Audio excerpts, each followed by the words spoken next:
اللهم ربنا ألهمنا رشدنا وأعذنا من شرور أنفسنا. اللهم أرنا الحق حقا وارزقنا اتباعه وأرنا الباطل باطلا وارزقنا اجتنابه. اللهم ارحمنا بالقرآن العظيم واجعله لنا إماما وهدى ورحمة. اللهم ذكرنا منه ما نسينا وعلمنا منه ما جهلنا وارزقنا تلاوته آناء الليل وأطراف النهار واجعله لنا حجة يا رب العالمين آمين. رب اشرح لي صدري ويسر لي أمري واحلل عقدة من لساني يفقهوا قولي. اعوذ باللہ من الشیطان الرجیم. بسم اللہ الرحمن الرحیم. جیسے کہ ہم پڑھ چکے ہیں حضرت یوسف علیہ السلام کی سیرت کے 3 ادوار، آیت نمبر 40 تک تقریباً جو ہے، اگر آپ قرآن سے اس چیز کو دیکھتے ہیں تو آیت نمبر 40 تک الحمدللہ ہم پڑھ چکے ہیں، اور ہمیں پڑھنا ہے آیت نمبر 100 تک.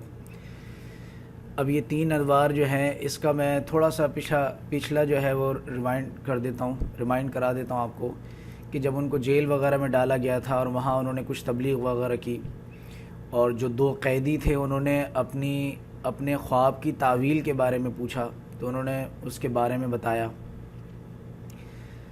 تو اس کے بعد جو ہے اس میں سے ایک بات اچھی طرح سے سمجھ لیجئے گا کہ جو 2 قیدی تھے اس میں سے ایک جو تھا اسے صلیب چڑھا دیا گیا تھا، ٹھیک ہے جی، اور دوسرا جو قیدی تھا اس کو آزاد کر دیا گیا تھا. یعنی وہ شراب کشید کرتا تھا اپنے بادشاہ کو، تو اس کو دوبارہ سے جو ہے ری انسٹیٹ کر دیا گیا، اس کی پوزیشن جو بھی تھی. اور حضرت یوسف علیہ السلام نے جو ہے اس شخص سے کہا تھا کہ جب تم اپنے بادشاہ کے پاس جاؤ تو ذرا میرے بارے میں تھوڑا سا اس کو ریمائنڈ کرا دینا اس بات کو کہ مجھے جو ہے بے گناہ ہوں اور مجھے جو ہے وہ جیل میں ڈال دیا گیا ہے. زیادہ پیچھے نہیں جاؤں گا، بہت اچھے سے آپ لوگوں کو معلوم ہوگا پچھلا جتنا بھی ہے. تو اس میں جو ہے پھر قرآن کے الفاظ ہیں کہ لیکن اس شخص کو شیطان نے بھلائے رکھا کہ وہ اپنے بادشاہ کے پاس حضرت یوسف علیہ السلام کا ذکر کرتا، حالانکہ بالکل لیفٹ سائڈ پہ کھڑا ہوتا تھا اپنے بادشاہ کے. اگر چاہتا تو پہلے ہی دن جاتا اور جا کے وہاں ذکر کرتا کہ اس طرح سے ایک بندہ ہے، بڑا سلیم الفطرت ہے، بڑا اس طرح کا ہے، بہت اچھا ہے، بے قصور ہے، تو اس کے بارے میں جو ہے کوئی سفارش کر سکتا تھا. بالکل لیفٹ ہینڈ پہ کھڑا ہوتا تھا بادشاہ کے، شراب کشید کرتا تھا. تو لیکن اس میں ہوا کیا، شیطان نے اس بندے کے اوپر جو ہے وہ چال کی کہ اسے بھلائے رکھا. بضع سنین، جس کو میں نے بتایا تھا کہ تقریباً 10 سال تو سمجھ لیجئے، 9 سال تو اس کو جو ہے وہ بھلائے رکھا. اب اس میں بھی اللہ تعالیٰ کی مشیت تھی. اب ذرا دیکھیے گا چوتھا دور جو ہے، ذرا اس کی ہیڈنگ ڈالیے گا پلیز. چوتھا دور جو ہے وہ کون سا ہے؟ قحط سالی کا. اب یہاں سے جو ہے وہ قحط سالی کا دور شروع ہو رہا ہے. معاملات کیا ہیں؟ اب یہاں سے ایک بہت امپورٹنٹ چیز ہے، اگر یہ صحیح طرح سے آپ نہیں سمجھ پائے تو آگے کی بات سمجھ میں نہیں آئے گی. وہ کیا ہے کہ اس سے پہلے کا جو دور تھا، جو بادشاہ تھے، جب حضرت یوسف علیہ السلام کو جس بادشاہ نے خریدا تھا مصر کے بازار سے، اور پھر وہ لے کے گیا تھا اور لے جا کے جو ہے اس نے، جو بادشاہ کہہ رہا ہوں سوری، جو وزیر خوراک تھا، تو اس میں یہ تھا کہ وہ لوگ جو تھے وہ کوپٹک کرسچنز تھے، قبطی قوم تھی. وہ قبطی قوم، قاف با طا یا، قبطی قوم تھی. یعنی وہ لوگ جو تھے وہ فرعونہ کے دور سے تھے، یعنی فرعون والے حساب کتاب تھا ان کا. لیکن اب یہاں پہ ایسا ہوا ہے کہ ان 10 سالوں میں، ذرا توجہ طلب بات یہ ہے کہ اچھے سے سمجھیے گا، یہ دور پورا چینج ہو گیا ہے. کس طرح سے چینج ہوا ہے یہاں اس بات کو اچھی طرح سے نوٹ کر لیجئے گا، دماغ میں بھی اس بات کو بٹھا لیجئے گا کہ اب یہ جو دور ہے 10 سال بعد کا، یہ ان کی حکومت نہیں رہی، بلکہ یہ حکومت بھی چینج ہو گئی.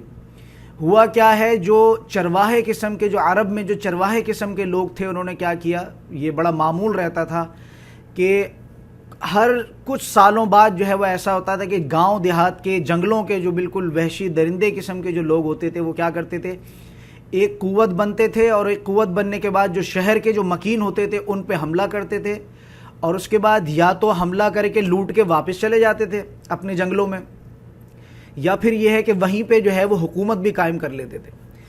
تو یہ جو لوگ تھے ہیکسوس کنگز، جن کے بارے میں پہلے بھی بتا چکا ہوں، تو انہوں نے یہ کیا کہ یہ جو ہے یہ جنگلوں میں ڈیزرٹ میں جو ہے یہ اس میں جو ہے ڈیزرٹ میں جو ہے عرب کے جو ڈیزرٹس ہیں اس میں انہوں نے جو ہے کیا کیا ہے، یہ یہاں سے تیار ہوئی ایک فورس، اور انہوں نے جو ہے وہ مصر کے اوپر چڑھائی کر کے، ایجپٹ کے اوپر چڑھائی کر کے انہوں نے کیا کیا کہ پوری کی پوری سلطنت جو ہے اس کو ہتھیا لیا۔ اب یہاں 10 سال بعد کے معاملات جو ہیں وہ ایسے ہیں کہ فرعون جو ہوا کرتے تھے ان کی جو ہے وہ حکومت نہیں ہے، بلکہ دوسری حکومت آ گئی ہے، یعنی دیہات سے، یا یہ سمجھ لیں کہ عرب کے جو ڈیزرٹس تھے وہاں سے لوگ نکل کر جو ہے وہ جو ہے کیا کیا انہوں نے حکومت جما لی ہے۔ ہیکسوس کنگز ہیں یہ، ٹھیک ہے جی۔ تو یہ جو ہے فرعون والا، فاراؤ جس کو کہتے ہیں وہ والا حساب نہیں ہے، بلکہ ہیکسوس والا ہے۔ اب یہ بالکل کوہرا جو ہے وہ کیا کہتے ہیں اس کو، بادشاہ ہے، اس کو کچھ بھی نہیں معلوم، کوئی بھی اس طرح کی چیزیں اس کو معلوم نہیں۔ تو ایک دن ایسا ہوا کہ اس بادشاہ نے جو ہے وہ کیا کیا، اس بادشاہ نے جو ہے، میں یہ بتا چکا ہوں کاپٹک کرسچنز کے بارے میں بتا چکا ہوں، جو فرعونی قوم تھی وہ جو کرسچنز تھے، بت پرست تھے، اور باقی جو ہے دوسرے لوگوں سے بھی انٹروڈیوس کرا چکا ہوں، ہیکسوس کنگز، HYKSOS، ہیکسوس کنگز۔ تو یہ چرواہے تھے، یہ پورا دور چینج ہو گیا۔ اب اس میں ایسا ہوا ہے، اس کا نام بھی اگر آپ نوٹ ڈاؤن کرنا چاہیں تو میں آپ کو نام بتا دیتا ہوں اس کا، آپ شجرے میں بھی دیکھیں گے تو حضرت یوسف علیہ السلام کے ساتھ نیچے اس بندے کا نام لکھا ہے ایان بن وعید۔ ایان بن وعید یہ ہیکسوس کنگ تھا۔ حضرت یوسف علیہ السلام جب جوان ہو گئے، بڑے ہو گئے، یہ تب کا جو ہے یہ معاملہ ہے۔ اب اس میں دیکھیے گا کہ معاملات کیا ہوئے کہ اس کی جو ہے وہ حکومت آ گئی، سارا کچھ ہو گیا۔ ایک دن ایسا ہوا کہ اس نے 2 خواب دیکھے، اور جیسے کہ میں پہلے بھی اس بات کو بڑی اچھی طرح سے واضح کر چکا ہوں، آپ لوگوں کی بھی اچھی گرپ بن گئی ہوگی اس چیز پہ، وہ یہ کہ سیاسی طبقہ جو ہے وہ کاہنوں کا، جو اس دور کے جو جہاں بت رکھے ہوتے ہیں، جو مندر وغیرہ ٹائپ کے جو ہوتے تھے، وہ وہاں کے ٹھیکیدار ہوتے تھے۔ مذہبی طبقہ الگ تھا، سیاسی طبقہ الگ تھا، اور ان کی آپس میں بہت زیادہ انبن رہتی تھی۔ تو ایسا ہوا، یہ جو ہیکسوس کنگ تھا اس نے کیا کیا کہ اس نے جو ہے وہ 2 خواب دیکھے۔ ایک خواب جو ہے اس کو دیکھیے گا آیت نمبر 43 میں۔ تو اس بادشاہ نے جو ہے، ہیکسوس کنگ نے جو ہے 2 خواب دیکھے۔ وہ کیا خواب تھے؟ اس نے کہا، کاہنوں کو بلایا، جو بھی مذہبی طبقات تھے ان کو بلایا اپنے دربار میں، اور انہوں نے کہا کہ بھائی میں نے 2 خواب دیکھے، ذرا مجھے اس کی جو ہے آپ لوگ وہ ایسا کریں کہ مجھے جو ہے اس کی تعویل مجھے بتائیں، اس کی تعبیر بتائیں کہ کیا معاملات ہیں، یہ جو خواب مجھے مسلسل آ رہے ہیں ذرا مجھے بتائیں تو صحیح کہ کیا ہے معاملات۔ تمام کاہن جتنے بھی تھے وہ سارے جمع ہو گئے، اس نے اپنے خواب سنائے، لیکن کسی کو بھی تعویل اس کی جو ہے وہ نہیں آئی۔ خواب کیا تھے پہلے اس کو دیکھ لیتے ہیں۔ ایک تو اس بندے نے، اس کنگ نے جو ہے وہ یہ خواب دیکھا، ایان بن وعید، ہیکسوس کنگ، عرب کا چرواہا ہے یہ، اس نے یہ خواب دیکھا، سلیم الفطرت ہے، بہت اچھا ہے، آگے چل کے دیکھیں گے کہ حضرت یوسف علیہ السلام پہ جان دینے والا بنا ہے، یعنی بہت زیادہ جس کو کہتے ہیں حضرت یوسف علیہ السلام کا اکرام کرتا تھا، عزت کرتا تھا، اور جتنے بھی طبقات تھے، اس کی بیوی وغیرہ اور جتنے بھی لوگ تھے بہت زیادہ عزت کرتے تھے۔ اب اس نے ایک دن خواب دیکھا، آیت نمبر 43 میں یہ چیز مل جائے گی کہ 2 خواب دیکھے اس نے۔ ایک خواب تو اس نے دیکھا کہ 7 گائیں ہیں موٹی تازی، انہیں ہڑپ کر رہی ہیں جو 7 گائیں ہیں دبلی پتلی، یعنی دبلی پتلی جو گائیں ہیں، جو 7 گائیں ہیں دبلی پتلی، وہ ہڑپ کر رہی ہیں کس کو؟ تندرست گائیں کو، ٹھیک ہے جی۔ اور اسی طرح سے دوسرا خواب جو ہے اس نے وہ یہ دیکھا کہ پھر اس نے وہ کاہنوں سے بیان کیا کہ میں دیکھتا ہوں کہ 7 بالیں ہیں۔ یہ بالے سے کیا مراد ہے؟ دیکھیں جو باجرہ ہوتا ہے، باجرے کا ایک لمبی سی کون ٹائپ کی ہوتی ہے، ایک سٹا ٹائپ کا ہوتا ہے، اس میں بہت سارے باجرے کے دانے ہوتے ہیں۔ اچھی طرح سے اس بات کو سمجھ لیے گا، اس کو بالا یا بالی کہتے ہیں، ٹھیک ہے، گاؤں دیہات کے لوگ تو بڑے اچھے سے جانتے ہوں گے اس بات کو۔ تو یہ کیا کہہ رہا ہے کہ اور میں دیکھتا ہوں، دوسرا خواب اپنا سنا رہا ہے، اس کو ذرا نیچے سے الگ سے نوٹ ڈاؤن کر لیجئے گا، پہلا خواب، دوسرا خواب۔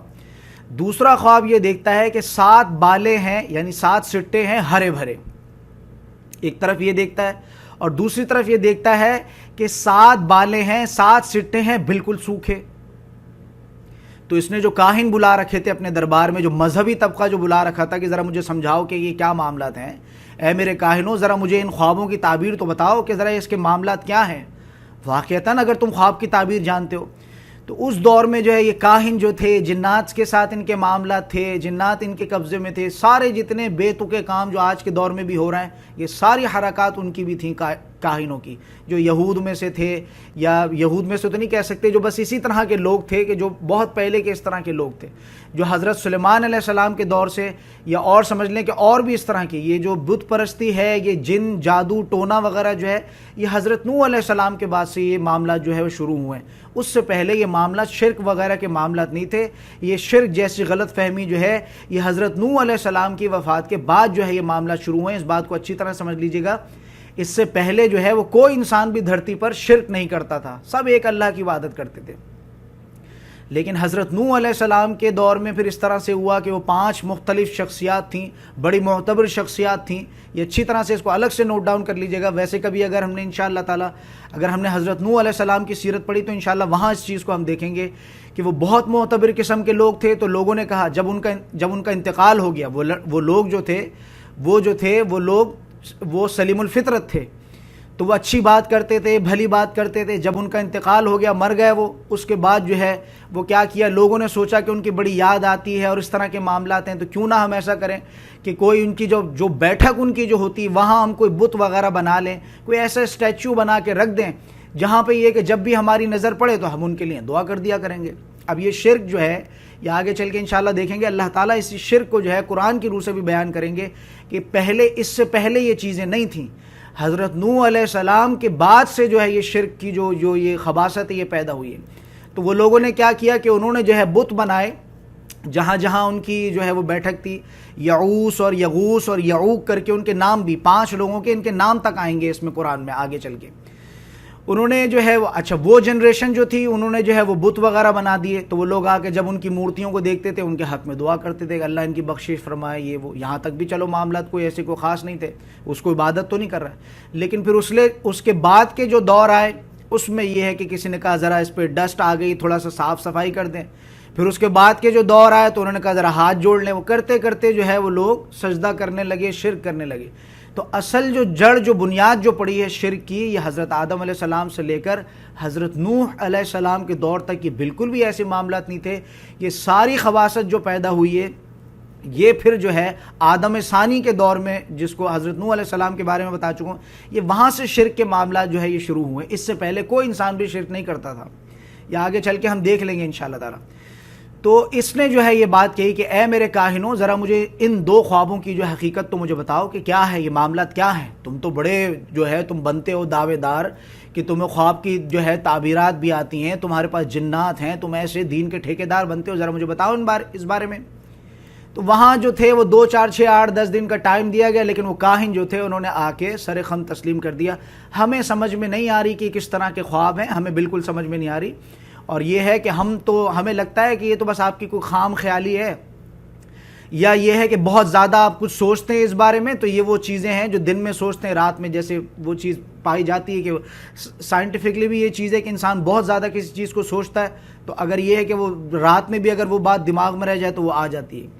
تو انہوں نے کہا، کاہنوں نے جو ہے بالکل چٹا جواب دے دیا کہ ہمارے پاس تو ہمیں نہیں لگتا ہے کوئی خواب جو ہے کوئی تعبیر والا خواب ہے، یہ ایسی چیز ہے۔ وہاں پر ذرا دیکھیے گا اللہ تعالیٰ رب العزت کی قدرت کہ وہاں پہ جو بندہ کھڑا تھا شراب پلانے والا، شراب جو کشید کرتا تھا، اس کے دماغ میں ایک دم سے وہ خیال آیا اللہ تعالیٰ کی طرف سے۔ اب یہ اللہ تعالیٰ کی مشیت ہے، میں پہلے بھی بتا چکا ہوں، یہ جو دیر سویر جلد بازی جو کچھ بھی ہو رہا ہے، اچھا برا، یہ سب تقدیر کا لکھا ہے، اس میں سب میں اللہ کی مشیت ہے۔ اور آپ لوگوں کو ایک قصہ حضرت یوسف علیہ السلام کا سنانے کا بھی مقصد یہ ہے کہ اچھی بری تقدیر پہ جو ہے وہ آپ کا جو ہے وہ کیا ہو جائے، یقین ہو جائے، علم الیقین ہو جائے۔ اب اس کے بعد جو ہے اس نے دیکھا، اس شراب کشید کرنے والے نے دیکھا کہ سب نے ہاتھ کھڑے کر دیے۔ اس کے دماغ میں پھر یہ بات آئی کہ جب میں جیل میں تھا تو وہاں پہ ایک بڑا زبردست بندہ تھا، یوسف میرا دوست، جگری دوست بھی تھا میرا بہت اچھا، تو اس نے جو ہے وہ ایسی تعویل بتائی تھی خواب کی جو کہ بالکل حقیقت میں وہ چیز ہوئی۔ اس نے جو ہے بادشاہ سے اجازت لی اور اس نے کہا کہ میں آپ کو جو ہے یہ جو خواب آپ نے دیکھے میں لازماً آپ کو جو ہے ان کی تعویلات بتا سکتا ہوں، لیکن مجھے اجازت دیجیے آپ اس بات کی کہ میں جو ہے ذرا زندان میں جاؤں، جیل میں جاؤں، وہاں میرا ایک دوست ہے، میں اس سے خواب کی تعویل جو ہے آپ کو پتہ کر کے بتاتا ہوں۔ بادشاہ نے اجازت دے دی۔ پھر اس کے بعد دیکھیے گا آگے کی آیت میں آئے گا، اب جب وہ جیل پہنچا تو چلاتا ہوا پہنچا، یا یوسف صدیقی۔ اب یہ صدیقی سے کیا مراد ہے، یہ لفظ دیکھ لیجئے گا۔ صدیق جو ہے اس کے 2 مطلب ہیں، ایک تو بہت جگری اچھا دوست، اور دوسرا یہ کہ سچا. تو یہ دونوں طرف مطلب اس کے جاتے ہیں, یا یوسف یا صدیقی, ٹھیک ہے, کہ اے یوسف میرے دوست, میرے سچے دوست, میرے دوست. اور پورا خواب جو تھا, جو بھی اس نے بادشاہ سے جو بھی اس نے سنا تھا, وہاں لے جا کے حضرت یوسف علیہ السلام کو سنا دیا کہ جو دبلی گائیں ہیں وہ کھا رہی موٹی تازی گایوں کو, اور پھر اس کے بعد 7 بالیاں ہیں یعنی 7 سٹے ہیں, ٹھیک ہے جی, اور وہ جو کونس ٹائپ کی ہوتی ہیں وہ 7 ہیں, سوکھی بھی ہیں اور ہری بھری بھی ہیں. اب اس نے کہا کہ ذرا مجھے ان کی تعویل بتا دو, تاکہ یہ ہے کہ میں جو ہے ذرا جا کے اپنے بادشاہ کو سناؤں اس کی تعویل. حضرت یوسف علیہ السلام نے فرمایا کہ 7 سالوں تک تم جو ہے وہ خوب جو ہے وہ کیا کرو گے, زراعت کرو گے, یعنی خوب تمہارے یہاں پھل پودے وغیرہ یہ وہ تم خوب زراعت کرو گے, ڈٹ کر تم جو ہے وہ زراعت کرو گے خوب, جس کو کہتے ہیں کہ چھوٹے سے چھوٹا پودا بھی جو ہے تمہارا وہ کیا کرے گا, پھل لے کر آئے گا. اچھا, ساتھ ہی ساتھ جو ہے اس کی تدبیر بھی بتا دی. اب یہ تو صرف تعویل تھی, یعنی حضرت یوسف علیہ السلام نے فرمایا کہ تم 7 سالوں تک جو ہے وہ خوب زراعت کرو گے. یہ کیا ہو گئی, یہ تعویل ہو گئی, حقیقت ہو گئی. لیکن جیسے کہ میں نے پہلے بتایا تھا کہ اللہ تعالیٰ کی طرف سے علم دیا ہوا تھا, تو صرف جو ہے وہ صرف یہ ہے کہ صرف تعویل نہیں بتاتے تھے, بلکہ اس کی تدبیر بھی بتاتے تھے کہ آگے تمہیں کیا کرنا پڑے گا. تو آگے فرماتے ہیں کہ تو دیکھو, دھیان سے سنو اس بات کو, جو بھی تم کاٹو تو اسی کی بالیوں میں اس کو جو ہے وہ جو جیسے مثال کے طور پر باجرہ ہے, گندم ہے, گیہوں ہے, جو بھی کچھ ہے, یا کوئی پھل فروٹ ہے, تو اسی کے سٹوں میں جو ہے اس کو رہنے دینا.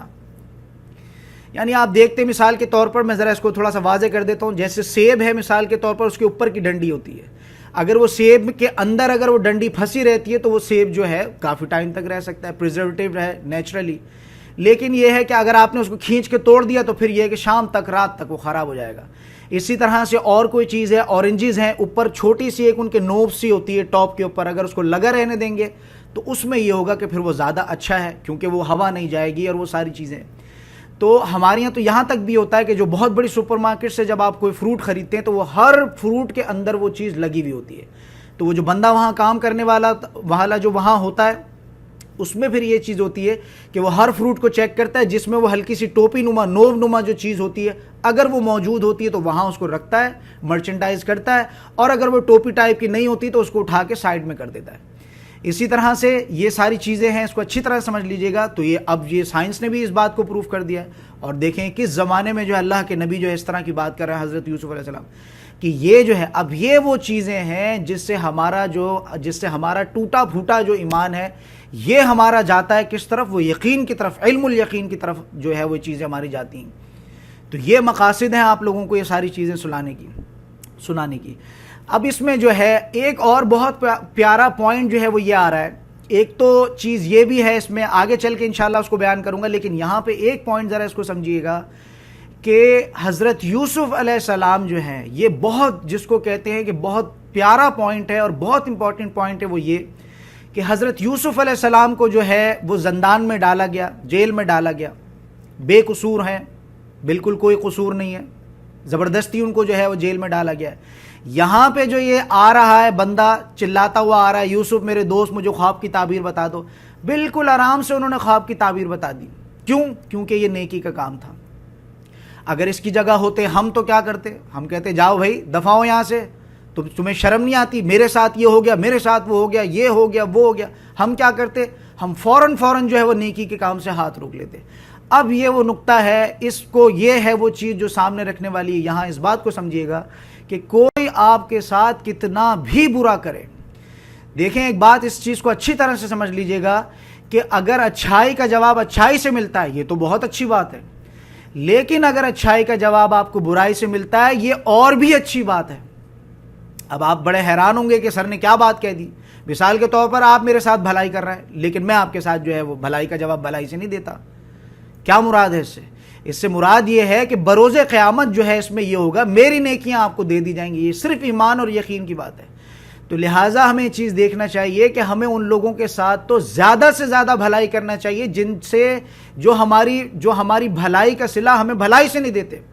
اسی طرح سے یہاں تک میں یہ بات سمجھاتا ہوں میں ہمیشہ اس بات کو کہ ہمیں ان لوگوں کو زیادہ سلام کرنا چاہیے جو ہمارے سلام کا جواب نہیں دیتے. یہ چیزیں ہیں سمجھنے والی, یہ چیزیں اگر سمجھو گے تو زندگی میں بدلاؤ آئے گا. جی ہم سلام کرتے ہیں وہ سلام کا جواب نہیں دیتا، کوئی بات نہیں، اچھی بات ہے، ساری نیکیاں اس کی اٹھا کے تمہیں دے دی جائیں گی، یہ تو تمہارے لیے بڑی بہترین تجارت ہوگی تمہارے لیے۔ جو سلام کا جواب دیتا ہے وہ تو کم نیکی ہے اس کی، کہ اس کو بھی اتنا ملا، تمہیں بھی اتنا ملا، تمہیں 100% ملا، اسے 100% ملا۔ لیکن جس نے تمہارے سلام کا جواب نہیں دیا، تکبر کی بنیاد پہ، حسد کی بنیاد پہ، بغض کی بنیاد پہ، بروز قیامت اس کی نیکیاں تمہیں دے دی جائیں گی، وہ 100 نیکیاں تمہیں مل جائیں گی اس کی، اور اس کا جو ہے وہ سارا حساب کتاب۔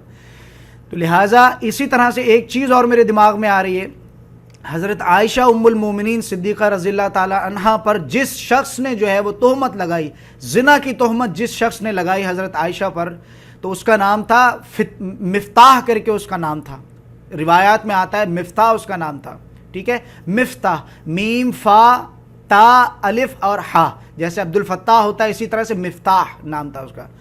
تو جب یہ حضرت ابوبکر کو جب یہ بات پتہ چلی کہ یہ جو میری بیٹی ہے ان پہ جو ہے تہمت لگانے میں اس کا بہت بڑا ہاتھ ہے، بڑا اس نے جو ہے اچھل کے تمام جتنے بھی لوگ ہیں اس میں جو ہے انہوں نے جو ہے یہ کام کیا ہے کہ اس نے میری بیٹی کو بدنام کرنے میں، تو حضرت ابوبکر جو ہے اس شخص کی کفالت کرتے تھے، اس کا نان نفقہ وغیرہ جو بھی تھا، ان کا غلام تھا، جو بھی معاملات تھے۔ تو حضرت ابوبکر نے کیا کیا کہ ہاتھ روک لیا کہ اس نے جو ہے اس طرح کے معاملات کیے، اب تو میں اس کی کوئی مدد نہیں کرنے والا۔ وہاں پر بھی محمد رسول اللہ صلی اللہ علیہ وسلم نے یہ کہا کہ نہیں تم ایسا نہ کرو، اس کا برا کیا ہوا جو ہے وہ اس کے ساتھ ہے، تم اس نیکی سے ہاتھ مت روکو۔ یہاں ہمیں یہ مورل لیسن ملتا ہے، اگر اپنی زندگی میں کوئی بدلاؤ لانا چاہتے ہو تو جو برائی تمہارے ساتھ کرتا ہے اس کے ساتھ تو زیادہ یہ ان چیزوں کو لے کے چلو۔ ہم دیکھتے ہیں فیس بک کھولی، عجیب اوٹ پٹانگ لوگ جن کو نہ کوئی تمیز نہ تہذیب، کہ نیکی کرو گے تو یوں ہو جائے گا، تو بس ایسے کرو، بس اپنا دیکھو، ایسی بے دینیت کی، کفر کی چیزیں ہمیں ملتی ہیں۔ لوگ نارملی پوسٹ بناتے ہیں اس طرح کی، اور لوگ بھی ان کو جو ہے بڑا اسٹیٹس میں لگا کے شیئر کرتے ہیں اس طرح کی چیزوں کو، کہ کسی کے ساتھ یوں نہ کرو، دنیا تو ایسی ہے دنیا۔ یہ ساری شکلیں جو ہیں مایوسیت کی شکلیں، ہمیں ان شکلوں کو اختیار نہیں کرنا۔ یہ وہ حرکات ہیں جو ابلیس کے چیلے ہیں، جو شیاطین کے چیلے ہیں، جو نیکی کے کانسیپٹ سے ہمیں ہٹاتے ہیں۔ بہت ساری اس طرح کی، ابھی مجھے جو ہے وہ بالکل الفاظ مجھے یاد نہیں آ رہا ہے، اس طرح کی باتیں ہوتی ہیں، بڑے بڑے پیجز ہیں فیس بک پہ، فالوورز ہیں، یعنی ایک پوسٹ ڈالتے ہیں تو لاکھوں لوگ آ کے اس کو جو ہے وہ 2 لاکھ 3 لاکھ لوگ آ کے اس چیز کو دیکھتے ہیں۔ اس میں جو ہے کچھ اس طرح کی چیز ہوتی ہے جس میں نیکی کی طرف سے لوگوں کو بدظن کیا جاتا ہے کہ ایسے نہ کرو، ایسے نہ کرو، بس اپنا کام رکھو، ایسا کرو، یہ نیکی کے کام سے لوگوں کو ہٹایا جاتا ہے۔ لہٰذا یہ بات سمجھ لینا کہ جو بھی تم نیکی کرتے ہو، اگر تم نے نیکی کا جو ہے وہ صلہ اس بندے سے حاصل کرنے کے لیے کیا تو یہ تو شرک ہو گیا۔ اگر میں آپ لوگوں کے ساتھ بھلائی کر رہا ہوں اور میں یہ اجر رکھوں کہ فلاں لڑکی جو ہے وہ ایسے کرے گی، یا کوئی پیسے دے گی، یا فلانا کرے گی، کچھ بھی کرے گی، تو یہ تو شرک ہے، یہ تو سراسر شرک ہے، یہ تو جرم ہے۔ بات سمجھ میں آ رہی نہیں؟ ہاں یہ ہے کہ یہ کام پھر اگر اللہ کے لیے کیا جائے تو پھر وہ نیکی کہلائے گی۔ کیوں؟ کیونکہ اجر بھی اللہ سے ہی چاہیے۔ تو لہٰذا اس بات کو سمجھ لیجئے گا، یہ غلط تربیت ہے ہماری، یہ غلط طرح سے لوگوں کے بیچ میں ہم اٹھے بیٹھے ہیں جنہوں نے یہ کہا کہ بھائی اپنا کام کرو، بس بھائی اب تو زمانہ ہی نہیں ہے کہ اگر وہ کسی نے کہا کہ ہاں جی اس طرح، یہ ساری چیزیں جو ہیں وہ نیکی کے فلسفے کو جو ہے وہ ختم کرتی ہیں۔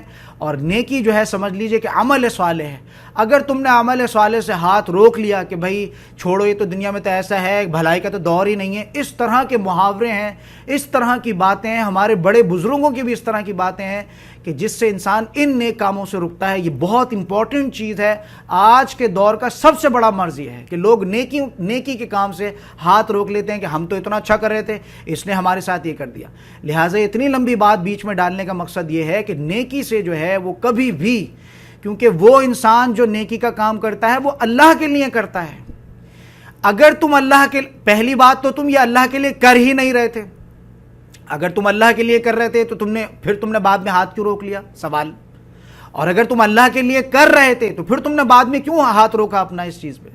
تو لہٰذا اس چیز کو اچھے سے سمجھ لیجئے گا کہ اگر آپ اس کی سراحت کے لیے، اگر آپ اس سے اپنے آپ کو سراہنا چاہتے ہیں کہ جی ذرا میری تعریف ہو، میرا یوں ہو، ذرا وہ ہو، اگر آپ اس نیت سے نیکی کرتے ہیں تو وہ تو نیکی ہے ہی نہیں، وہ تو آپ کی غلطی ہے، آپ کی ہی نیت میں فطور تھا کہ آپ لوگوں سے شاباش لینے کے لیے وہ کام کر رہے تھے، تو اللہ تعالیٰ نے بھی اس کا اجر یہ دیا کہ وہ چھرا مار کے آپ کی پیٹھ پہ چلا گیا۔ یہ ساری نفس کی خباثت ہماری اپنی ہے، یہ سمجھ لیجئے گا اچھی طرح سے۔ لہٰذا یہ ہے کہ اگر نیکی اللہ کے لیے کرتے، ڈٹے رہو نیکی پہ، شیطان تمہیں اس سے کرے گا یہ ساری چیزیں۔ اس طرح کے لوگ ہوں گے، چھوڑو جی ایسے ہو جاتا ہے، ویسے ہو جاتا ہے، خیر۔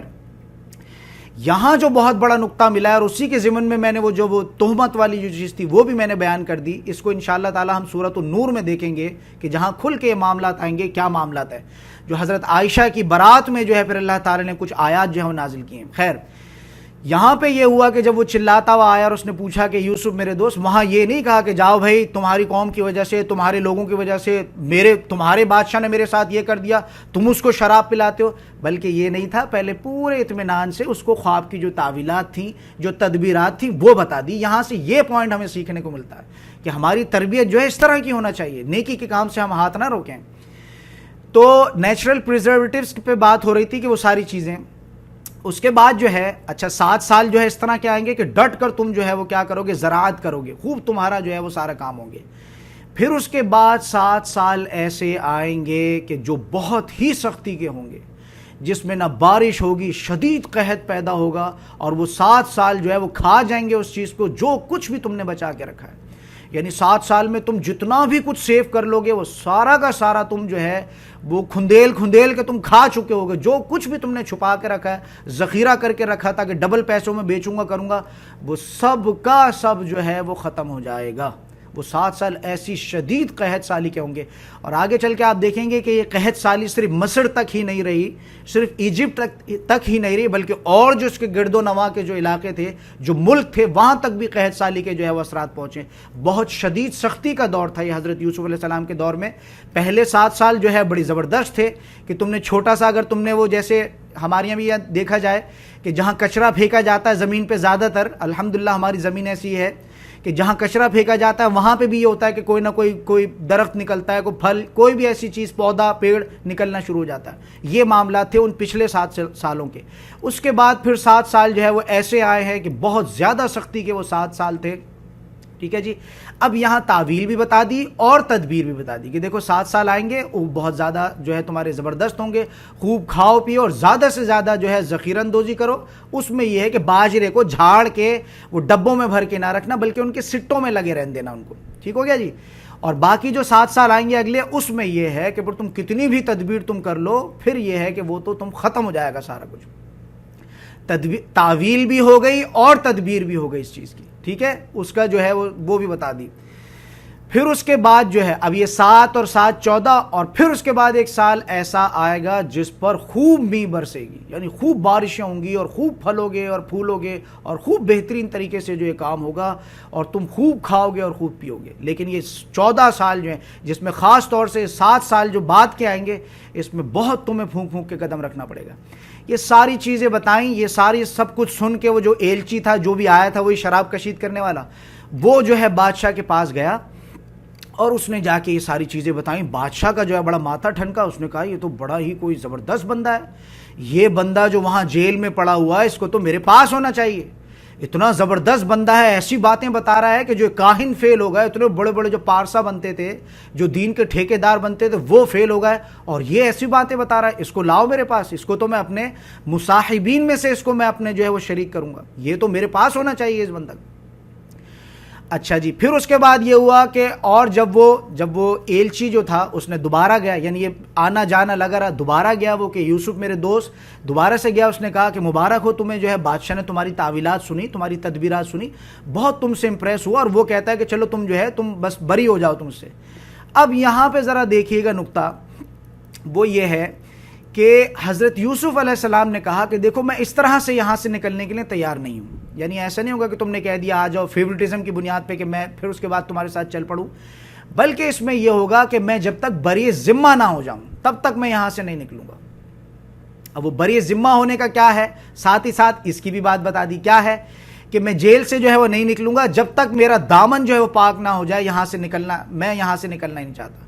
تو لوٹ جاؤ بادشاہ کے پاس اور اس کو پوچھو, یعنی یہ جو ہیکسوس کنگ ہے, اب وہ فرعون کا دور نہیں ہے بلکہ دور پورا چینج ہو چکا ہے. میں یہاں دوبارہ سے ریمائنڈ کرا دوں, وہ کیا ہے کہ ہیکسوس کنگ کا ہے. اب اس بادشاہ کو تو کچھ بھی نہیں معلوم کہ کیا معاملات ہیں, وہ بندہ کون ہے, کیوں جیل میں ڈالا تھا, کیا وجوہات تھیں. لیکن یہاں پہ جو ہے حضرت یوسف علیہ السلام نے بڑی حکمت سے کام لیا اور کہا کہ تم لوٹ کے جاؤ اس بادشاہ کے پاس اور اس کو کہو میں ایسے نہیں نکلوں گا جب تک وہ اس چیز کی سنوائی نہ کروا دے کہ وہ جو ہاتھ کاٹنے والا تھا. یہ اصل میں جو یہ جو محفل منعقد کی تھی جس کو میں نے بتایا، یہ بہت زیادہ وائرل ہوتی ان لوگوں میں، ان کی قوم میں بہت زیادہ مشہور ہوئی تھی یہ چیز۔ یہاں حضرت یوسف علیہ السلام نے کہا کہ تم واپس جاؤ اور واپس جا کے جو ہے اس بادشاہ سے ذرا جو ہے یہ پوچھو کہ وہ جو ہاتھ کاٹنے والا جو معاملہ ہوا تھا وہ کیا معاملہ تھا، کہ لوگوں نے جو ہے وہ عورتوں نے اپنے ہاتھ کاٹ لیے تھے۔ اب جب یہ ایلچی نے جا کے معاملات سنا ہے تو وہ بادشاہ کے کان کھڑے ہوئے، اس نے کہا اچھا یہ معاملات ہیں۔ اس نے کہا بلاؤ کون تھیں وہ خواتین، جتنی بھی مصر کی خواتین تھیں، جتنی بھی ایجپٹ کی خواتین تھیں، جو بھی بڑے بڑے جو ایلیٹ طبقے کی خواتین تھیں اس دور کی، میں بتا چکا ہوں یہ جو ساری جو زنا کی اور یہ جو ساری دعوت دینے والی یہ عام خواتین نہیں تھی، ایلیٹ طبقہ جو ہوتا تھا، وزائر وزراء جو ہوا کرتے تو ان کے طبقے کی تھی، بہت ایلیٹ طبقے کی۔ تمام جتنی بھی خواتین تھی سب کی پیشی ہو گئی، بادشاہ نے بلا لیا، بھائی کیا معاملات ہیں ذرا مجھے بتاؤ تو صحیح، کہ تم نے جو ہے وہ سنا ہے کہ تم نے یوسف نامی کوئی انسان تھا، تم لوگوں نے اس کے ساتھ اس طرح کے معاملات کیے اور یہ سارا ہوا، تم نے اس کو پھسلایا، تم نے اس کو کرایا، تم نے اس کو آمادہ کیا، اس کے بعد تم نے جیل میں ڈال دیا۔ اب یہاں پہ جتنی بھی تمام خواتین تھیں، ظاہر سی بات ہے کہ 10-12 سال اس چیز کو ہو چکے تھے، تو وہ امرأت عزیز جو تھی اس کے دل میں بھی یہ چیز تھی کہ ہم نے تو یوسف کو جیل میں اس لیے ڈلوایا تھا۔ اب یہاں پہ یہ چیز دیکھیے گا، جو ان 10 سالوں میں جو وزیر خوراک ہوا کرتا تھا، کون سا والا، وہ جو حضرت یوسف علیہ السلام کو خرید کے لے کے گیا تھا، اس کا یہ ہے کہ وہ انتقال کر گیا، وہ بندہ جو تھا وہ مر گیا، اور اب یہ ہے کہ جو ہے وہ وزارت کسی اور کے پاس ہے۔ اب یہاں پہ ہے کہ وہ شان و شوکت جو امرات عزیز کی تھی، ظاہر سی بات ہے، مثال کے طور پر ابھی یہ گورنمنٹ ہماری جو چل رہی ہے پاکستان کی، اس کے جو پرائم منسٹر ہیں عمران خان، ان کی جو بیوی ہیں ابھی وہ کیا کہلاتی ہیں، خاتون اول کہہ لو، یہ جو بھی کچھ ہے، لیکن جب عمران خان صاحب اتریں گے تو اس کے بعد تو پھر وہ خاتون پھر تو نارمل ہو جائیں گی، وہ عمران خان کا بھی وہ پروٹوکول نہیں رہے گا۔ تو یہ معاملات رہے کہ اس کا وہ غرور اور تکبر وہ سارا ٹوٹا، پھر اس کے بعد یہ خود بھی تھوڑی بڑھیا ہوئی، تھوڑا خود بھی جھریاں پڑنے لگیں وہ، تو ساری چیزیں جب اس نے دیکھا، دوسری چیز اس نے یہ بھی دیکھی کہ ہم نے جو ہے جیل میں رکھنے کے باوجود بھی ہم نے یوسف پر کوڑے بھی پڑوائے، سارا کچھ بھی کروایا کہ کسی طرح سے اس کو جو ہے ہم ابھی بھی اس چیز پر اس کو راغب کر سکیں کہ یہ توبہ کر لے اور یہ کہ ٹھیک ہے جیسے میری جو ہے وہ امرات عزیز جیسا بھی کہہ رہی ہے، زنا کی بات کہہ رہی ہے تو وہ میں کر لوں۔ تو یہ سارے معاملات اس نے کروائے اور اس نے دیکھا اس چیز کو کہ یہ معاملات تو ایسے نہیں ہوں گے، یہ تو بڑا جس کو کہتے ہیں نا کہ مضبوط قسم کا آدمی ہے۔ اب اس میں جو ہے اب وہ امرات عزیز نے کہا، کیونکہ وہ تھک ہار کے بالکل اس نے دیکھا کہ فائدہ تو کچھ ہوا نہیں جیل میں ڈالنے کا، اتنے کوڑے بھی پڑوائے، جیل میں بھی ڈلوایا کہ کچھ تھوڑا اپنے پیروں سے ہٹے گا، قدم سے ہٹے گا، جس چیز کے میں دعوت دے رہی ہوں اس کو قبول کرے گا اور میری خواہشات کو پورا کرے گا۔ اب اس نے دیکھا کہ یہ تو فائدہ ہے نہیں، اور ویسے بھی ان چیزوں کا پردہ چاک ہو چکا ہے، یعنی وہ جو بند کمرے میں جو معاملات تھے اب تو سمجھ لو کہ وہ سلطنت کے جو ہے وہ بادشاہ تک یہ باتیں پہنچ گئی۔ اب اس نے یہ چیز سوچی اب ان چیزوں کا پردہ رکھنے کا کیا فائدہ، اب تو حق واضح ہو گیا، اب تو ہر بندے کی زبان پہ جو ہے وہ یہ چیز ہے کہ یوسف کو پھسلایا گیا، یوسف کو کیا گیا، یہی بدکار عورت تھی، یہی اس نے یہ ساری چیزیں تھی۔ اب یہ ہے کہ پھر وہ امرأت عزیز جو تھی، جس کو میں بتا چکا ہوں، جس کو باہر سے کہیں سے جو ہے یہ سیرت نگاروں نے زلیخا کا نام دیا ہے، لیکن اسلام میں جو ہے اس کا کوئی نام نہیں ہے۔ اور میں یہ بھی بات بتا چکا ہوں، پچھلے لیکچر میں بھی اس بات کو میں ریکارڈ کرا چکا ہوں، ابھی بھی میں یہ بات بتا رہا ہوں کہ اس دور کے لوگوں نے جو بہت زیادہ اس بدکارہ عورت کو ولی اللہ بنانے کی کوشش کی ہے، اور آگے وہ آیت آ رہی ہے 52 آیت جس کو صحیح طرح سے نہیں سمجھا گیا، اس کے بعد جو ہے اس بدکارہ عورت کو لوگوں نے جو ہے پھر وہ چیزیں، ابھی وہ آگے ان چیزوں کو رکھوں گا انشاءاللہ۔ اب وہ امرات عزیز نے کہا کہ اب تو اب جو حق ہے وہ تو واضح ہو چکا ہے، وہ جو بھی کچھ تھا اس کا پردہ چاک ہو چکا ہے۔ اب اس امرات عزیز نے جو ہے وہ کہا کہ میں نے ہی اسے پھسلایا تھا۔ اب یہاں پہ یہ چیز دیکھیے گا کہ وہ جو جرم اس نے کیا تھا اور جس کے جرم میں جو ہے وہ زبردستی اس نے حضرت یوسف علیہ السلام کو پھنسوایا تھا، اب اس نے کہا کہ کیا فائدہ، اور بڑا تگڑا قسم کا اس کو عشق ہو چکا تھا حضرت یوسف علیہ السلام سے، پاگل ہو چکی تھی وہ۔ تو اس نے کہا کہ اب وہ جو ہے کنفیشن کر رہی اس بات کا کہ وہ میرا ہی غلام تھا، میں نے ہی اسے پھسلایا تھا۔ اب ذرا یہ دیکھیے بغیرتی ڈھٹائی جس کو میں نے بتایا تھا کہ کیسے ڈھٹائی کے ساتھ جو ہے ان چیزوں کو اپنے منہ سے ان الفاظوں کو ادا کرتی ہے۔ کوئی غیرت مند عورت ہو، کوئی عزت دار باحیا عورت ہو تو اس طرح کا کام تو نہ کرے۔ اب اس کی وجہ یہ بھی ہے کہ وہ لیڈ طبقے کی تھی اور بہت بڑے وزیر کی تھی، تو وہ جیسے آج کے لبرل لوگ ہیں وہ تو کسی چیز میں حیا محسوس نہیں کرتے، سیم اسی طرح کا تھا۔ میں نے ہی اسے گناہ پر آمادہ کیا، سارا کنفیشن اس نے کھڑے کھڑے وہیں جو بادشاہ کی عدالت تھی وہاں پہ اس نے کیا، اور یوسف علیہ السلام کے بارے میں اس نے کہا کہ یہاں تک جو ہے وہ اس نے کوئی غلط بیانی نہیں کی، اس نے کوئی ہاتھ مجھ پہ نہیں بڑھایا، کچھ بھی نہیں کیا، وہ بالکل پاک ہے، وہ بری ہے ان چیزوں سے، ہم نے بس اس کو جو ہے وہ جیل میں ڈلوایا۔ یہ کون ہے؟ بادشاہ، یہ چرواہے بادشاہوں کے سامنے جو ہے کنفیشن کر رہی ہے، وہ امرات عزیز۔ اب جو آگے جو آیات آ رہی ہیں جس کے بارے میں بتا رہا تھا، آیت نمبر 52، اب یہ دیکھیے گا کہ اس سے پچھلی جو آیت ہے 51، اب یہ وہ چیز آ رہی ہے کہ جس کی بنیاد پر جو مفسرین ہے، یعنی یہ آیت نمبر 52 جو آ رہی ہے اس پہ مفسرین کے جو ہے مختلف آراء ہیں۔ کچھ مفسرین نے جو ہے یہ سوچا ہے کہ 51 بھی جو ہے وہ آیت اسی کا قول ہے، کس کا؟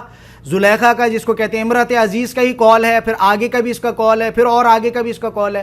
لیکن کچھ مفسرین کا قول یہ ہے جو کہ زیادہ رائج ہے اور زیادہ جو ہے وہ میرے نزدیک بھی زیادہ اوتھینٹک ہے، وہ یہ ہے کہ یہ 51 تک جو قول ہے یہ صرف زلیخا کا ہے کہ اس نے اس چیز کا سارا کنفیشن وغیرہ کیا، لیکن آیت نمبر 52 سے جو ہے وہ حضرت یوسف علیہ السلام کا قول ہے۔ یہ مغالطہ جو بیچ میں پیدا ہوا ہے تو اس کی بنیاد پر جو ہے وہ میں بارہا میں اس چیز کو کہہ رہا تھا کہ یہ مغالطہ جو پیدا ہوا، یہاں لوگوں نے جو ان چیزوں کو صحیح طرح سے نہیں سمجھا تو انہوں نے جو ہے پھر اس بدکار عورت کو جو کیا کیا، وہ ولی اللہ کا درجہ دیا۔ اب یہ الفاظ ذرا سنیے گا کہ وہ الفاظ کیا تھے۔ یہ میں بتا چکا ہوں کہ اس پہ جو ہے ان آیات پر، آیت نمبر 52، 53 اور آگے کی جو آیات ہیں، آیت نمبر 52 اور بالخصوص جو ہے آیت نمبر 53، یعنی بالخصوص آیت نمبر 52 اور 53 جو آیت ہے، اس کو سمجھنے میں کچھ پرابلم ہوا ہے، اور اس میں یہ معاملات ہوئے ہیں کہ کچھ لوگوں نے، مفسرین نے کہا کہ نہیں، یہ قول جو ہے جو 51 میں جو ہے وہ اسی کا کنٹینیوشن ہے اور یہ امرات عزیز ہی کہہ رہی ہے۔ اگر یہ امرات عزیز کہہ رہی ہے تو پھر تو واقعتاً بہت بڑی ولی اللہ ہو گئی، کیونکہ آگے کے الفاظ اس طرح کیا آ رہے ہیں، جو کہ بالکل بھی ایسا نہیں ہے۔ لیکن یہ الفاظ جو ہے وہ حضرت یوسف علیہ السلام کے۔ اب وہ الفاظ سنیے گا کیا ہیں۔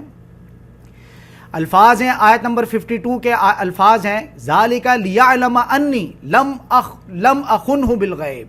حضرت یوسف علیہ السلام نے فرمایا، اور میں اس کو اسی طرح سے پیش کروں گا کہ حضرت یوسف علیہ السلام نے فرمایا کیا فرمایا؟ حضرت یوسف علیہ السلام نے فرمایا کہ یہ اس واسطے کہ عزیز، اب یہ تمام معاملہ جو ہیں ذرا اس کا پس منظر اچھی طرح سے سمجھیے گا کہ آپ کو بعد میں چل کے آگے چل کے کنفیوژن نہ ہو۔ یہ تمام معاملات جو بھی کچھ ہو رہے ہیں کہ بادشاہ کے پہلے تو یہ کہ وہ ایلچی آیا، اس کو منع کر دیا کہ میں نہیں نکلوں گا باہر جب تک یہ سارے معاملات نہیں ہو جاتے، کہ وہ کیس چھیڑو اور وہ ساری سنوائی ہوئی ہے۔ اس کے بارے میں حضرت یوسف علیہ السلام فرماتے ہیں کہ یہ اس واسطے، یعنی یہ ذالک لیعلم، یہ اس لیے تھا کہ عزیز مصر جان لے اس بات کو، یعنی یہ ہے کہ جو لوگ ہیں وہاں کی، جو معاشرہ ہے اس کا، عزیز مصر تو نہیں لیکن یہ ہے کہ وہ معاشرہ جو ہے وہ جان لے اس بات کو۔ حضرت یوسف علیہ السلام نے اس ایلچی کو واپس بھیجا کہ جا کے اپنے بادشاہ سے ذکر کرو یہ سارا۔ یہ اس لیے تھا کہ یوسف علیہ السلام کے دامن پہ کو داغ لگا نہ رہ جائے، یعنی آگے آنے والے یہود اور نصارہ یہ نہ کہیں کہ وہ یوسف تو ایسا تھا ویسا تھا، اس لیے ان چیزوں کو جو ہے وہ واضح کیا جا رہا ہے۔ یہ سارا جو حضرت یوسف علیہ السلام کو اللہ تعالیٰ نے یہ حکمت ڈالی تھی ان میں، یہ سارا جو کام کیا گیا ہے کہ بری ذمہ ہو کر وہ نکلیں، اس چیز کو یہاں پہ بیان کیا جا رہا ہے کہ ذالک، یہ ہے وہ چیز حضرت یوسف علیہ السلام فرما رہے ہیں کہ یہ اس واسطے ہے کہ لوگ، معاشرہ مصر کا جو بھی ہے وہ جان لیں کہ میں نے اس کی پیٹھ کے پیچھے، کس کی پیٹھ کے پیچھے؟ عزیز مصر کی پیٹھ کے پیچھے میں نے جو ہے کوئی خیانت نہیں کی تھی، کیونکہ میں نے بتایا تھا پہلے بھی کہ وہ بھاگتے دوڑتے جو ہے دروازے پہ پہنچ گئے، اور دروازے پہ پہنچ کے جو عزیز مصر نے بھی دیکھ لی وہ چیز، اور پورے معاشرے میں یہ بات پھیل گئی۔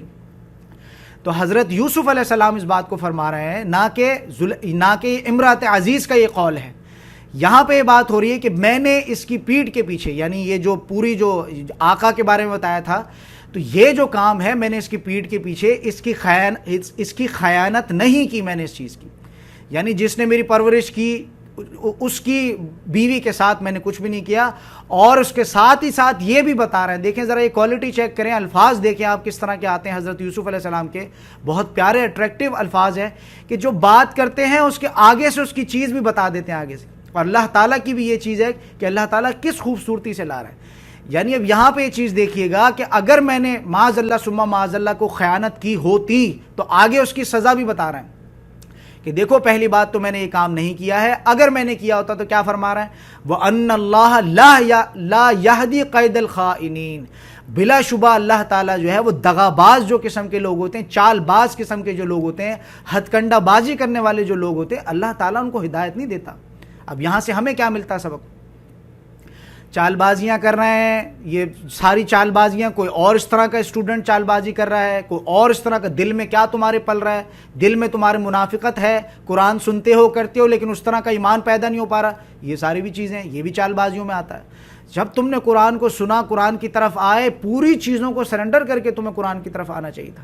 میں پھر اس بات کو ریوائز کر دیتا ہوں کہ یہ اگر تمہارا ایمان سچا نہیں ہے تو یہ جمعہ 8 دن کا ہے، تم تھوڑے ٹائم میں یہاں سے چلے جاؤ گے، لہٰذا اپنے آپ کو پاک کرو، اپنے نفس کا تزکیہ کرو، ورنہ یہ سمجھ لینا کہ تھوڑے ٹائم کے تم یہاں پہ ہو، یہ بھاگ دوڑ تمہاری تھوڑے ٹائم کی ہے، اس کے بعد تم دیکھو گے جیسے کہ تم نے دیکھا، اس کی واضح مثال یہ ہے، جیسے کہ تم نے دیکھا کہ یہاں پہ 45 لڑکیاں جو ہے کوالیفائی کر کے آئیں، لیکن اس میں سے یہ ہے کہ 25-22 جو ہیں وہ لوگ ہیں، ابھی بھی کچھ کے معاملات یہ ہیں کہ وہ بیچ میں لٹکے ہوئے ہیں۔ کیا وجہ ہے اس کی؟ کہ انہوں نے اپنے نفس کو پاک نہیں کیا۔ اللہ کا کلام ہے، زبان سے بول دینا تو بہت آسان ہے، لیکن اس کو واقعتاً اللہ کا کلام ماننا یہ تھوڑا سا مشکل کام ہے۔ تم کوئی کام کرتے آ رہے ہو، ایک لڑکی ہے مثال کے طور پر، خوشبوئیں لگاتی آ رہی ہے، بڑے مہنگے مہنگے پرفیوم یوز کرتی ہے، اب یہاں کے اس نے آ کے سنا کہ وہ تو زانیہ ہے عورت، اب یہ کہ وہ سرنڈر کرنا پڑے گا، یہ کام آسان نہیں ہے، اس بات کو سمجھ لیجئے گا، پورا لائف سٹائل چینج ہو جاتا ہے۔ اسی طرح سے اور بھی بہت ساری چیزیں ہیں، میں صرف خواتین کے حوالے سے اس لیے بات کرتا ہوں کیونکہ خواتین کی کلاس ہے، مردوں میں بھی بہت ساری ایسی چھوٹی چھوٹی چیزیں ہیں۔ پائچہ مثال کے طور پر ہے، اگر تم لٹکاتے ہو تو تکبر، بھائی نبی کریم صلی اللہ علیہ وسلم نے منع کیا کہ اس کو نہ لٹکاؤ، لیکن تم پھر بھی کیا کر رہے ہو؟ پائچے ٹخنے سے نیچے رکھتے ہو، یہ تکبر ہے؟ نہیں ہے تو کیا ہے؟ لوگ کہتے ہیں نہیں جی ہم تو تکبر کی بنیاد پہ، یہی تو تکبر ہے، اور کیا ہے؟ نبی نے منع کیا اس بات کو، لیکن تم ڈھیٹ بن کے تم جو ہے وہ نیچے لٹکاتے ہو، تو یہ تکبر ہو گیا۔ اسی طرح سے پھر دوسرا طبقہ ایسا جو پائچہ اوپر کر کے بہت بڑا متقی پرہیزگار بنتا ہے، وہ تو اور بھی زیادہ بڑا مجرم ہے، وہ تو اور بھی زیادہ ابلیس والا کام کر رہا ہے، لہٰذا اس کو بالکل مینٹین کر کے چلنا ان چیزوں کو۔ آیت نمبر 53 میں جو ہے وہ کیا فرمایا جا رہا ہے؟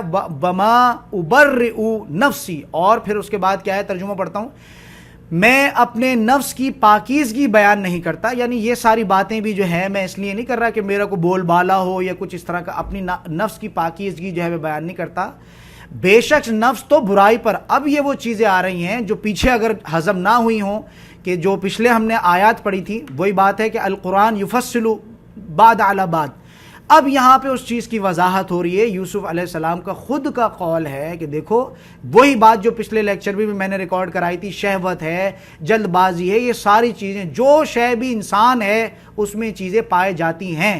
اب اگر وہاں صحیح طرح سے بات ہضم نہیں ہوتی تو یہاں ذرا سن لیجئے گا وہ کیا معاملات ہیں، کہ میں اپنے نفس کی پاکیزگی بیان نہیں کرتا، میں تم سے یہ نہیں کہتا کہ میں کوئی فرشتہ ہوں، اس کا یہ ہے مراد، بے شک نفس تو برائی پر ابھارنے والی ہی ہے، یعنی یہ بات سمجھ لیے کون فرما رہا ہے؟ حضرت یوسف علیہ السلام، مگر یہ کہ میرا پروردگار ہی اپنا رحم کرے۔ اور یہ ہمیں جو ہے وہ حضرت محمد صلی اللہ علیہ وسلم کی سیرت سے بھی یہ بات ملتی ہے کہ آپ صلی اللہ علیہ وسلم بھی جو ہے ایک دفعہ جو ہے وہ اپنے اصحابہ کرام کے ساتھ بیٹھے ہوئے تھے، فرمایا کہ کوئی انسان بھی جو ہے وہ جنت میں نہیں جا سکتا۔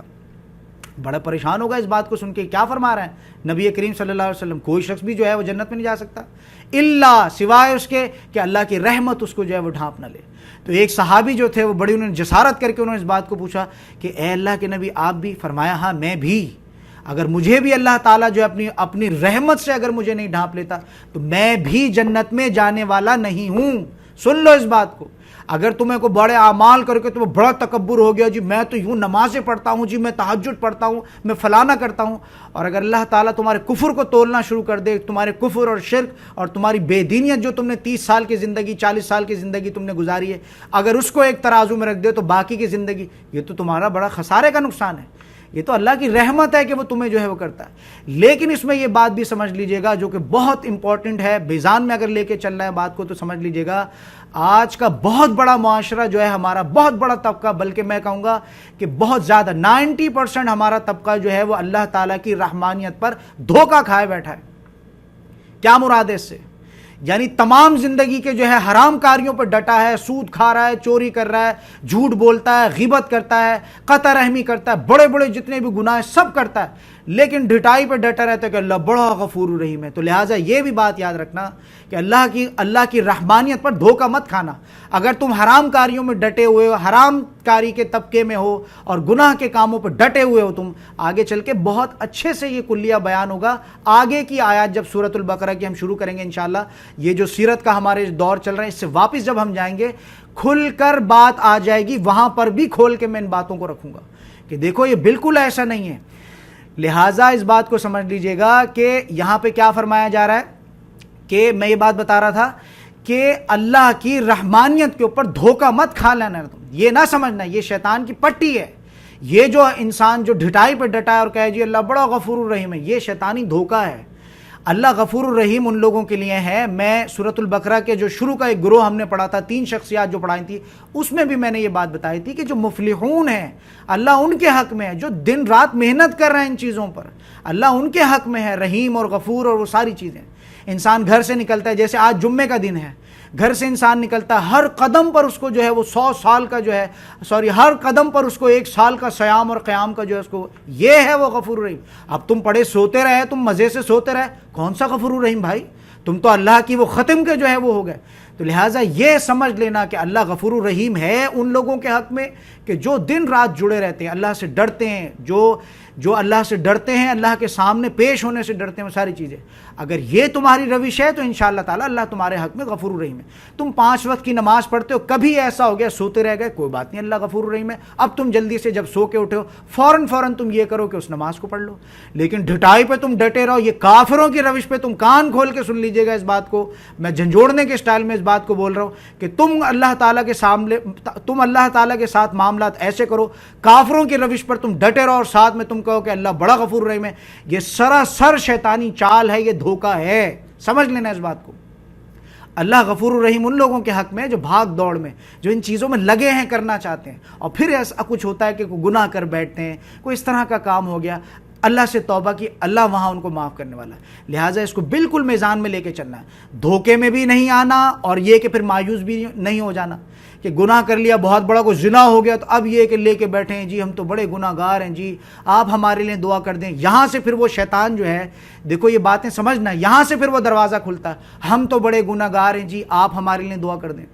بھائی اللہ کے بندے، اگر تم گناہ گار ہو تو توبہ کرو، پاک کرو اپنے آپ کو۔ التائب من الذنب کمن لا ذنب لہ، گناہ سے توبہ کرنے والا انسان تو ایسا ہو جاتا ہے جیسے اس نے گناہ کیا ہی نہیں۔ تم کس جو ہے ابلیس کے چیلے بن کے بیٹھے ہو، جی ہم بڑے گناہ گار ہیں جی آپ ہمارے لیے دعا کیجیے گا۔ کیا تمہارا رب نہیں ہے وہ؟ تمہیں کھلاتا پلاتا نہیں ہے وہ؟ یہ ساری چیزیں ہیں کہ جو کہ آج ہمارے معاشرے میں بہت زیادہ رچ گئی ہیں، بس گئی ہیں۔ غلط طریقے سے ہم نے چیزوں کو، کسی نے کہیں سے اٹھائی، کسی نے کہیں سے اٹھائی، وہ ہندوؤں کا رواج ہمارے اندر آ گیا، ٹھیک ہے، وہ سکھوں کا کلچر ہمارے اندر آ گیا۔ لہٰذا ان چیزوں سے ہمیں بہت زیادہ الرٹ رہنا ہے۔ ٹھیک ہو گیا جی؟ تو یہاں فرمایا کہ میں بتا رہا تھا کہ بڑا پیارا انداز ہے حضرت یوسف علیہ السلام کا کہ کیا فرماتے ہیں، میں اپنے نفس کی پاکیزگی بیان نہیں کرتا۔ یہ میں تم سے نہیں کہتا کہ میں جو ہے بری ہوں اس چیزوں سے، کہ میں تو بہت بڑا کو فرشتہ ہوں، میں تو کچھ کر ہی نہیں سکتا اس طرح کا، نہیں۔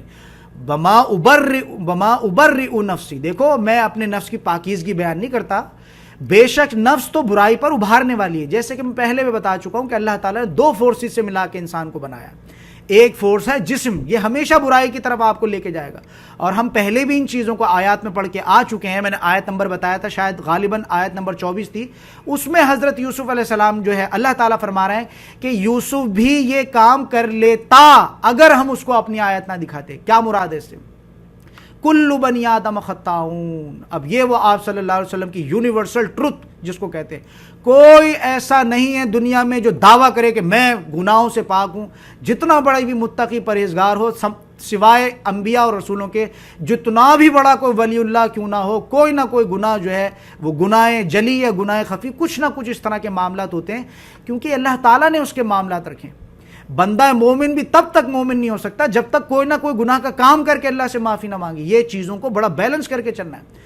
تو یہاں فرمایا جا رہا ہے میں اپنے نفس کی پاکیزگی بیان نہیں کرتا، بے شک نفس تو برائی پر ابھارنے والی ہے۔ اب وہ دوسری فورس جو ہے جسم، یہ تمہیں زنا کرتا ہے انسان کس لیے؟ روح کو کوئی تسکین تھوڑی پہنچتی ہے، جسم کے اعضاء کو تسکین پہنچتی ہے، دماغ ہے مینٹلی وہ چیزوں کو تسکین پہنچتی ہے، جسم ہے، دل ہے، یہ ساری چیزیں ہیں۔ اسی طرح سے انسان چوری کرتا ہے تو چوری کر کے کیا کرتا ہے؟ روح کو کھانا تھوڑی کھلاتا ہے. چوری کر کے انسان بچوں کے لیے چوری کرتا ہے یا اپنے لیے چوری کرتا ہے. یہ ساری جتنی برائی کے کام ہیں، یہ جو منہ زور گھوڑا ہے، یہ کون کرتا ہے؟ یہ جسم ہم سے کرواتا ہے. روح تو ہمیں ملامت کرتی ہے کہ تو کیا کر رہا ہے؟ چوری کر رہا ہے. یہ دو فورسز کی جنگ ہے جس میں سے ایک کو اللہ تعالیٰ نے مقید رکھا ہے جو کہ ہماری روح ہے، جو کہ پابند ہے ہمیں اچھی چیز کرنے کی. روح کی طرف سے ہمیں کبھی بھی کوئی اس طرح کی چیز نہیں آتی. اچھی طرح سے سمجھ لیجئے گا اس چیز کو. اور اسی میں پھر دیکھیے گا، آج لگے ہاتھوں آپ کو جب اتنی بات ہو رہی تو ایک چیز اور بتا دوں، روزے کا فلسفہ کیا ہے. روزے میں انسان یہی کرتا ہے کہ جو جسم ہے، جو جسم کی جو طلب ہے، بھوک ہے، پیاس ہے، اس کو انسان دباتا ہے اور وہ روحانیت کا جو درجہ ہے اس کو بلند کرتا ہے. یعنی روحانیت کے اعتبار سے اللہ تعالیٰ کی جو ہے دن میں اس کو جو ہے، جیسے رمضانوں میں دیکھا جائے قیام اللیل ہوتا ہے، جو بھی چیزیں دن میں انسان یہ جسم کو دباتا ہے، اس موزور گھوڑے کو دباتا ہے انسان کہ کھا نہیں رہا، پی نہیں رہا، وہ ساری چیزیں. ساتھ ہی ساتھ اللہ کا ذکر کر کے روحانیت سے جو ہے انسان اٹھتا ہے. یہ ہے روزے کا فلسفہ. ہم نے کیا سمجھ کے رکھا ہے روزے کو؟ روزے کا بھی ہمیں فلسفہ نہیں معلوم کہ روزے کا مقصد کیا ہے اصل. اب یہ بات اچھی طرح سے سمجھ لی گئی. روزہ جو ہے، میں سمجھتا ہوں جو لوگ جوان ہیں، ہٹے کھٹے ہیں، ان کو لازماً چاہیے کہ کم سے کم جو ہے وہ پیر اور جمعرات کا روزہ یا پھر ایام 20 کا، 13، 14، 15 کا روزہ لازماً رکھیں، تاکہ یہ جسم آپ کو جن چیزوں پہ ابھارتا ہے. جو بیمار ہیں اس میں دیکھ لیجئے گا، شوگر پیشنٹ ہیں، فلانے ہیں، ڈھمکڑے، ان کے بارے میں بات نہیں کر رہا ہوں. لیکن یہ ہے کہ جو جوان ہیں، ہٹی کھٹیاں ہیں، لڑکیاں جو پڑھ رہی ہیں، کر رہی ہیں ساری بھاگ دوڑ، ان کو پھر یہ چاہیے کہ روزہ رکھیں تاکہ جسم کے جو تقاضے ان کو دبایا جائے اور روح کے جو تقاضے ہیں ان کو اٹھایا جائے. یہ دو فورسز کی جو جنگ ہے، یہ بہت امپورٹنٹ چیز ہے، اس کو سمجھنے والی بات ہے. یہ فلسفی تھی روزے کی. لوگوں کو نہیں پتا ہوتا، ان کو لگتا ہے جی وہ بھوکے رہ لو، ایسے کر لو، ہمارے نبی کی سنت ہے، اللہ نے حکم دیا، لیکن وہ فلسفہ ان کو پتہ نہیں ہوتا. سمجھ آ گئی؟ تو یہاں اس بات کو سمجھ لیجئے گا.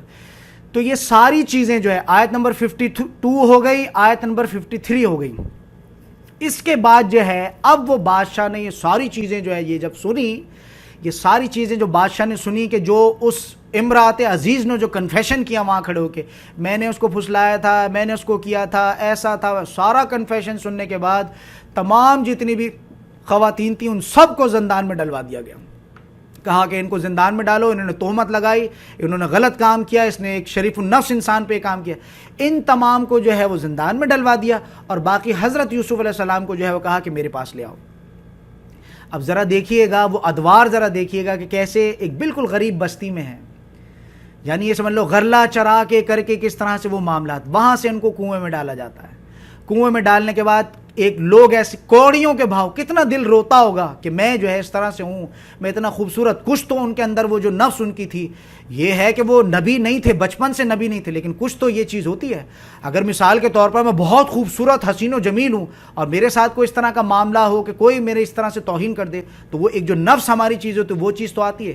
کنویں میں بھی اگر وہ ہیں تو وہاں تو یہ چیز سوچتے ہوں گے کہ میں اتنا خوبصورت ہوں، اتنا یہ ساری چیزیں ہیں، سب چیزیں، اور میرے ساتھ یہ معاملات ہو رہے ہیں. پھر اس کے بعد کنویں سے نکالے گئے، مصر میں لائے. یعنی آپ یہ دیکھیں تقدیر جو ہے وہ کس طرح سے. اور آگے جو چھٹا دور آئے گا اس میں ساری چیزوں کو، بلکہ 5ویں دور میں یہ چیزیں کھلنا شروع ہو جائیں گی. کس طرح سے اللہ تعالیٰ کی تقدیر ہوتی ہے کہ انسان کچھ نہیں کر سکتا، کچھ نہیں کر سکتا انسان، صرف وہی ہوتا ہے جو اللہ نے اس کی تقدیر میں لکھا ہوا ہے. اس پر بادشاہ نے جو ہے وہ کہا کہ بھئی ان سب کو اٹھا کے جیل میں ڈالو اور یوسف کو جو ہے ذرا میرے پاس لے آؤ.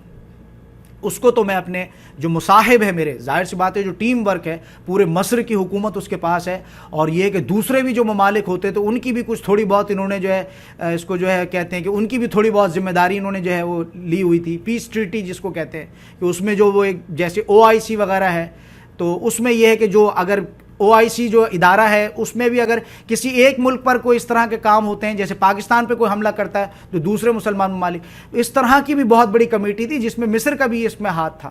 تو اپنی سلطنت کو بھی چلا رہا ہے اور یہ کہ باقی دوسری چیزوں کو بھی دیکھ رہا ہے. اب یہ ہے کہ تمام جتنی بھی خواتین تھیں ان کو جو ہے وہ ڈال دیا جیل میں، اور حضرت یوسف علیہ السلام کے اچھے دن آ گئے اور ان کو نکال کے جو ہے وہ لے کر آ گئے ان کو جیل سے باہر.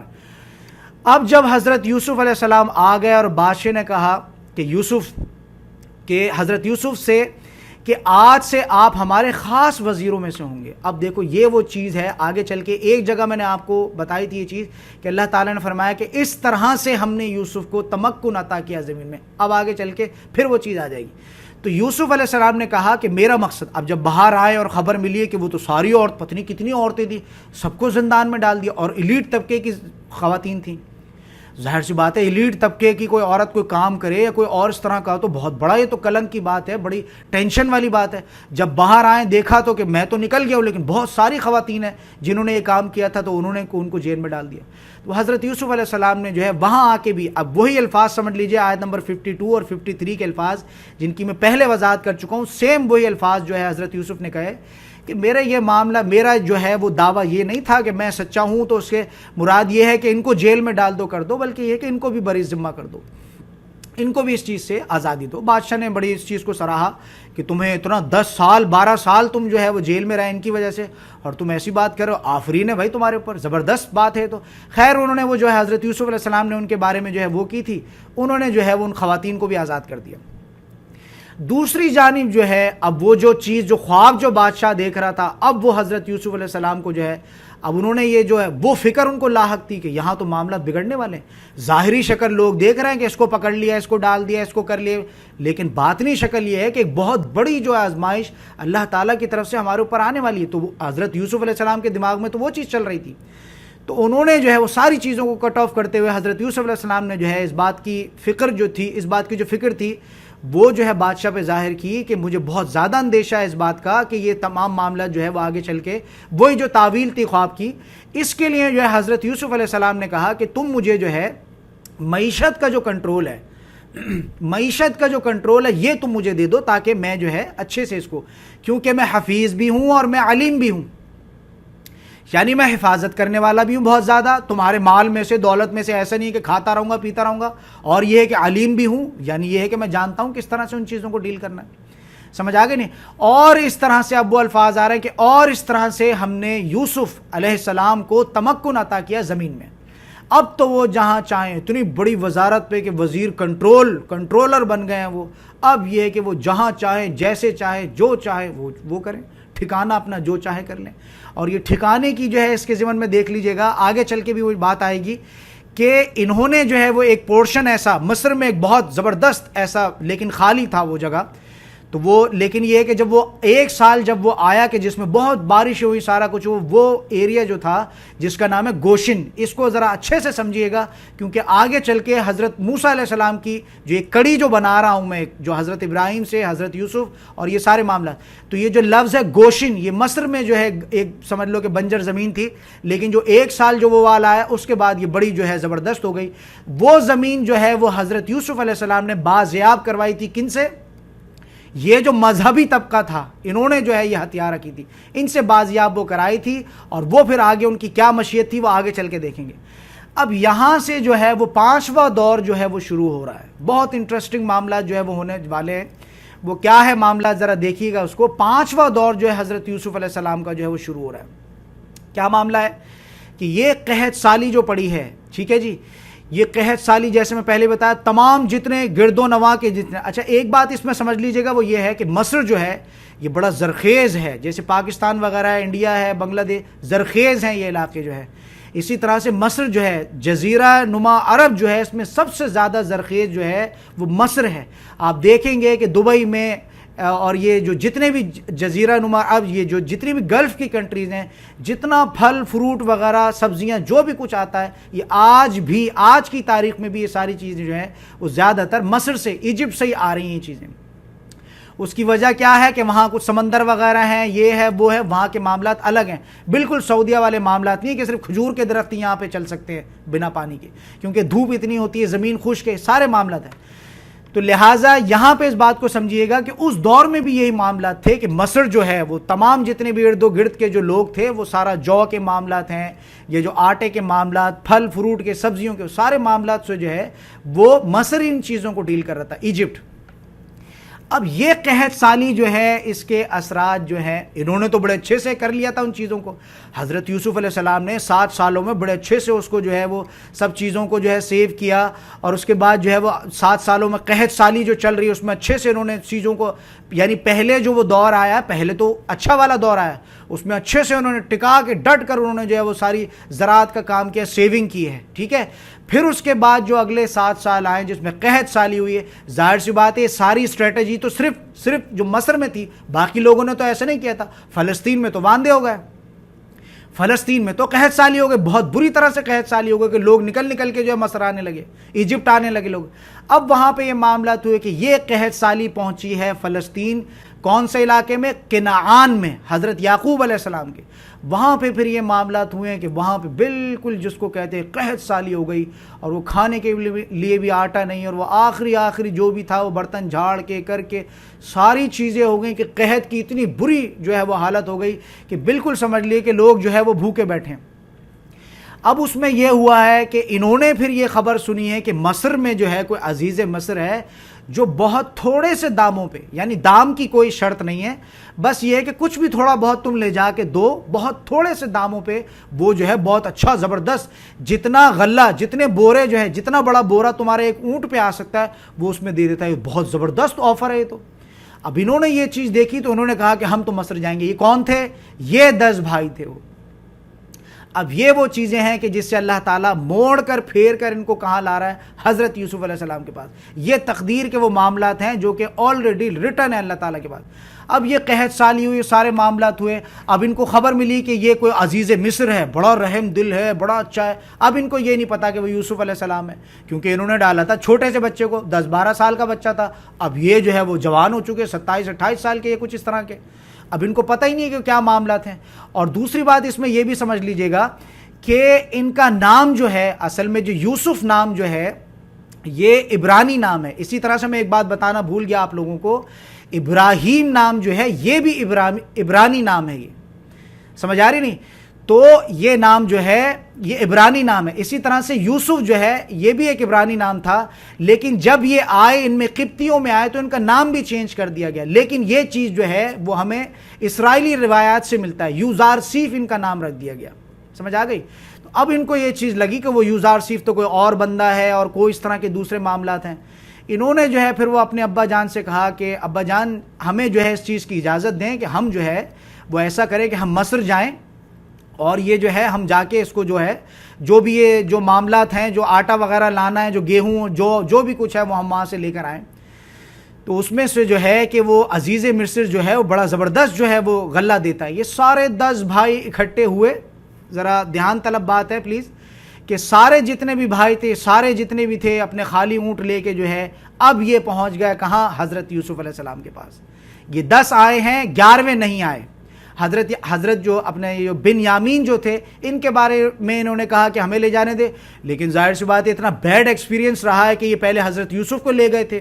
سمجھیے گا اس بات کو، حضرت یوسف کو بھی ایسے ہی لے کے گئے تھے اپنے ساتھ، لے جا کے کنویں میں ڈال دیا. اب یہاں کہہ رہے ہیں کہ بن یامین کو بھی بھیجیں. حضرت یعقوب نے تو کہا کہ میں تو ہرگز بن یامین کو میں تمہارے ساتھ نہیں بھیجوں گا. خیر انہوں نے کہا کہ ٹھیک ہے. یہ 10 پہنچ گئے، 11ویں جو تھے وہ حضرت یعقوب علیہ السلام کے ہی ساتھ تھے. یہ 10 وہاں پہنچے. پہنچ کے جو انہوں نے وہ کیا کیا کہ یہ جو ہے حضرت یوسف علیہ السلام کے پاس پہنچے تو وہاں خبر ملتی تھی کہ فلاں لوگ آئیں، فلاں گاؤں سے آئیں، فلاں اتنے لوگ ہیں، ساری کی ساری خبر.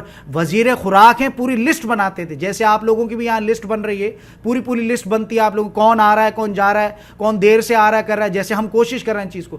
اسی طرح سے جب غلہ بانٹا جاتا تھا تو پوری اس کی جو ہے لسٹ، پوری اکاؤنٹیبلٹی ہوتی تھی اس کی. تو وہاں سے جو خبر ان کو ملی، وہ لسٹ ان کے پاس پہنچی کہ 10 بھائی آئے ہیں فلسطین کے کنعان شہر سے. تو وہ کان کھڑے ہوگا ان کے.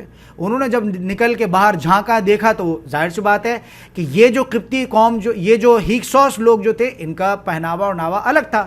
جیسے ہمارے پاکستانی ہیں یا انڈین ہیں جو بھی ہیں، کوئی کرتا شلوار پہنتا ہے یا کوئی اور کچھ پہنتا ہے، لیکن یہ کوئی عرب ہے تو وہ جبہ پہنتے ہیں، توپ جس کو کہتے ہیں ہمارے یہاں. جب انہوں نے دیکھا کہ ان کا حلیہ بھی عرب کے بدوؤں جیسا ہے، یہ غلہ چرانے والوں جیسا ہے، اور یہ ہے کہ وہ 10 بھائی ہیں، پھر یہ کہ شبیہت وغیرہ سے پہچان بھی گئے. انہوں نے یہ چیز دیکھی حضرت یوسف علیہ السلام نے کہ یہ آ گئے میرے در پہ. سمجھ آ رہی نہیں؟ تو یہاں پہ جو ہے حضرت یوسف علیہ السلام نے کیا کیا ہے کہ ان کو حضرت یوسف علیہ السلام نے پہچان لیا، لیکن ان بھائیوں نے جو ہے وہ حضرت یوسف علیہ السلام کو نہیں پہچانا. تو وہ آئے تھے غلہ لینے. تو جب انہوں نے ان کا سامان تیار کیا، اب حضرت یوسف علیہ السلام ان کو پہچان چکے ہیں اور سارے معاملات ہو گئے. تو جب ان کا غلہ جو وہ تیار کیا جانے لگا تو اس میں جو ہے اس طرح کے معاملات ہوئے کہ وہ جو بھی وہ پونجی لے کر آئے تھے دینے کے لیے، وہ پونجی بھی ان کی واپس ڈلوا دی. کہا کہ جو بھی کچھ ہے ان کا پہچان چکے، بھائی ہیں اسی باپ کی، وہی اولاد ہے یہ، وہ ان کو معلوم ہے کیا حالات ہیں کس طرح کے. انہوں نے کہا کہ جو بھی غلہ ان کو دو، ان کا سارا جتنی بھی پونجی ہے جو پوٹلیوں میں بھر کے لائے، جو بھی سکے وغیرہ، وہ سارا اسی میں ڈال کے واپس کر دو. سمجھ آ گئی. اب اس میں سے جو ہے پھر کیا ہوا کہ تو ان 10 بھائیوں کا جو ہے وہ یہ سارے معاملات ہو گئے. اب وہ گھر پہنچے ہیں. گھر پہنچنے کے بعد جو ہے انہوں نے کہا کہ آپ جو ہے کہ انہوں نے اچھا یہ گھر نہیں پہنچے سوری، اب اس میں یہ معاملات ہوئے کہ انہوں نے کہا کہ بھائی ہم 10 لوگ آئے ہیں لیکن ہمارا ایک 11واں بھائی بھی ہے، ہمیں اس کا بھی حصہ دے دو. اب انہوں نے کہا کہ بھائی تم یہ تو ہمارا یہ جو سسٹم ہے تو اس کے بالکل برعکس ہے، 10 لوگ آئے ہم تو 10 کے ہی دیں گے. تو انہوں نے اب یہ بات جانتے تھے حضرت یوسف علیہ السلام کے واقعتاً، اور یہ بات ہے کہ ان کو بھی یہ چیز پتہ چلی ہوگی کہ 10واں بھائی بھی زندہ ہے. تو انہوں نے یہ کہا کہ ٹھیک ہے ان کو 11واں حصہ اب تو دے دو، لیکن یہ کہ اگلی بار جب یہ آئیں گے، ظاہر سی بات ہے 7 سال کا قحط ہے، اگلی بار جب یہ آئیں گے یا 6 مہینے بعد یا 8 مہینے بعد یا سال بعد، اب جب یہ آئیں گے تو ان کو اس بھائی کو لانا پڑے گا، جو کہ کون ہیں؟ بنیامین اور حضرت یوسف علیہ السلام کے سگے بھائی ہیں. اس وقت تو ان کو جو ہے وہ 11واں حصہ دے دیا گیا. اب یہ گھر پہنچے تو انہوں نے جا کے ابا جان سے ذکر کیا کہ ابا جان وہ تو بڑا اچھا آدمی ہے اور ایسے اور ویسے، اس نے بڑا بھر بھر کے ہمیں دیا ہے، اور پلس پوائنٹ یہ ہے کہ بنیامین گیا نہیں تھا ہمارے ساتھ لیکن بنیامین کا بھی حصہ دے دیا. لیکن ساتھ میں انہوں نے یہ بات کہی ہے کہ اگلی بار اگر تم اپنے اس 11ویں بھائی کو اگر تم نہیں لائے تو ہم اس کا حصہ تمہیں نہیں دیں گے. تو ابا جان جو تھے، ابا جان نے کہا کہ نہیں میں تو تمہیں، پھر وہی بات ابا جان ظاہر سی بات انہوں نے کہا کہ تم جو ہے وہ کوشش کر لو اور یہ کر لو وہ کر لو، میں تو اس کے ساتھ جو ہے تمہیں نہیں جانے دوں گا. ابا جان نے بنیامین کو پھر بھی نہیں جانے دیا. حضرت یوسف علیہ السلام نے کہا کہ جو بھی کچھ یہ لے کر آئے تھے تو بعوض اس کے کہ جو بھی انہوں نے خریدا ان کو واپس کر دو، جب گیہوں وغیرہ بھرو گے تو اسی کے اندر جو ہے وہ سامان ڈال دینا، جبکہ وہ اپنے اہل و عیال میں پہنچیں گے تو شاید وہ اس احسان کو جو ہے مانتے ہوئے دوبارہ جو ہے وہ ہمارے پاس آئیں گے. یہ حکمت ہے. دیکھو یہ چیز ہوتی ہے صبر والی چیز، کہ فوراً ہمارے معاملات یہ ہیں کہ ایک دم سے ہی ہم ایٹ ونس ہم چیزوں کو کرنا چاہتے ہیں. اب کتنا زیادہ صبر ہے حضرت یوسف علیہ السلام میں کہ معاملات کو سیکنڈ میٹنگ پہ ڈال دیا. یہ نہیں کہ ابھی ایسا کر لو، 11واں بھائی کہاں ہے ابھی اسے لے کر آؤ، نہیں یہ کرو، ایسا نہیں کیا، بلکہ یہ کیا تھوڑا سا ایک احسان کی روش کر دی، جس میں یہ کہ اگلی بار آئیں گے تو لے کر آئیں گے. سمجھ آ گئی. تو جب یہ پہنچے اپنے والد کے پاس 10 بھائیوں نے، اب یہ یہاں سے سمجھ لیجئے گا بنی اسرائیل کا میں لفظ استعمال کروں گا. کیوں استعمال کروں گا؟ 10 بھائی نہیں بلکہ یہ بنی اسرائیل ہے، کیونکہ یہ حضرت جو حضرت اسرائیل کے ہیں، ان کو تو یہ بھی غلط نہیں ہوگا، حضرت یعقوب علیہ السلام جو ہے ان کے جو ہے یہ بیٹے ہیں تمام جتنے بھی ہیں. تو انہوں نے کہا حضرت عزیز مصر نے اس بار تو ہمیں پیمانہ جو ہے بنیامین کا بھی دے دیا ہے، لیکن اگلی بار ہمیں اس کا جو ہے وہ حصہ نہیں ملے گا جب تک کہ ہم بنیامین کو جو ہے اپنے ساتھ نہ لے آئیں. اس پر یعقوب علیہ السلام نے کہا کہ تمہیں لگتا ہے کہ میں تم پر دوبارہ اعتبار کروں گا اسی طرح کہ تم پر جو ہے جیسے میں نے جو ہے وہ حضرت یوسف علیہ السلام کے زمانے میں نے تم پر جو ہے اعتبار کیا تھا، اب تمہیں لگ رہا ہے میں دوبارہ تمہاری بات کا اعتبار کروں گا؟ ہرگز میں تو تمہارا اعتبار کرنے والا نہیں ہوں. جب انہوں نے اپنے کجاوے کھولے، جو بوریاں وغیرہ جو بھی تھی انہوں نے کھولے، اور دیکھا انہوں نے کہ وہ ساری کی ساری پونجی، جو بھی کچھ سامان، جو وہ پیسہ وغیرہ جو بھی سکے تھے وہ لے کے پہنچے، تو انہوں نے دیکھا وہ تو سارا واپس پہنچا دیے. بڑی زبردست چیز ہو گئی. وہ چلا اٹھے اس چیز کو کہ ابا جان یہ تو بڑی زبردست چیز ہو گئی، جتنا ہم نے اپنا مال جتنا اکٹھا کر کے ہم لے کے گئے تھے وہ سارا مال بھی آ گیا، اور وہ بنیامین کا حصہ بھی آ گیا، اور وہ 10 حصے بھی آ گئے، تو ہمارے وارے کے نہارے ہو گئے. تو حضرت یعقوب علیہ السلام نے جو ہے وہ یہ کہا کہ میں ہرگز جو ہے تمہیں اس کے ساتھ نہیں بھیجوں گا، یہاں تک کہ اب وہ یہ ہوا کہ اگلی بار جب وہ غلہ ختم ہونے لگا، اب یہ کوئی 6 مہینے بعد کی بات ہو سکتی ہے، کچھ اور ٹائم کی بات کی، تو اس میں یہ ہوا کہ حضرت یعقوب علیہ السلام کو ضد کرنے لگے کہ نہیں آپ جو ہے یوسف کو بھیجیں، بنیامین کو ہمارے ساتھ بھیجیں تاکہ ہم اس کا ایک حصہ اور زیادہ لائیں. ایک بورا بھر کے جو ہے پورا اونٹ پہ لدنے والا زیادہ آئے گا. ذرا آپ ان چیزوں کو سمجھیں. یہاں پہ حضرت یعقوب علیہ السلام نے کہا کہ میں تمہارے ساتھ تب تک نہیں بھیجوں گا یہاں تک کہ تم بڑی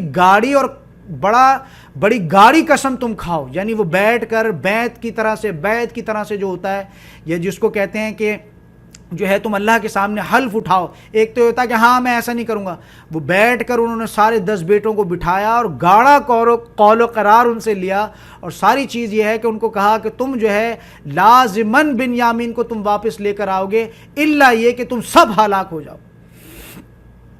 یعنی کوئی ایسی کوئی آسمانی آفت آ ٹوٹے جس میں سبھی مر جاؤ، سب ہلاک ہو جاؤ تو کوئی بات نہیں، لیکن یہ ہے کہ تم ایسا نہ کرنا کہ تم بنیامین کو تم چھوڑ کر آ جاؤ اور تم جو ہے۔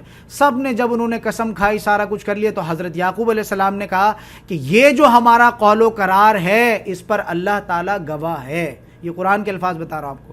اور حضرت یعقوب علیہ السلام نے کہا کہ اے میرے بیٹو، اب ساتھ ہی ساتھ ایک تدبیر بتائی، 10 بھائی ہیں، میں نے کل بھی بتایا 4 بھائی اگر کہیں جڑ کے کھڑے ہو جائیں تو بڑی پیاری خوبصورت چیز دکھتی ہے، کہ جیسے 4-6 بہنیں کہیں جگہ کھڑی ہوں تو ماں دیکھ کے خوش ہوتی ہے، اسی طرح سے یہ کہ 10 بھائی جب ایک دروازے سے گزریں گے تو بڑا یہ تعصب کی بات بن سکتی ہے۔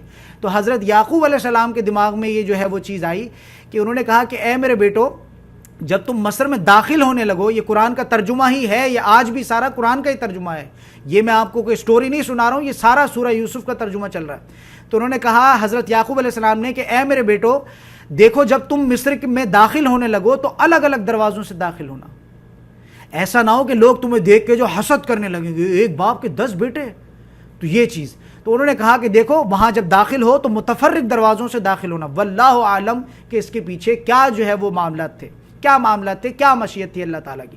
لیکن وہ حضرت یعقوب علیہ السلام نبی تھے، ان کے دماغ میں بھی کوئی خیال آیا، کوئی بات آئی تو شیطانی وسوسہ تو نہیں ہو سکتا، انہوں نے جس چیز پہ بھی قیاس کرتے ہوئے یہ بات کہی ہے، خیر جو بھی تھا، تو وہ داخل ہوئے متفرق دروازوں سے، یعنی 4 اس دروازے سے، 2 اس دروازے سے، 3 اس دروازے سے، اس طرح سے 10 بھائی جو ہے وہ داخل ہوئے، جس طرح سے حضرت یعقوب علیہ السلام نے ان کو جو ہے وہ حکم دیا تھا۔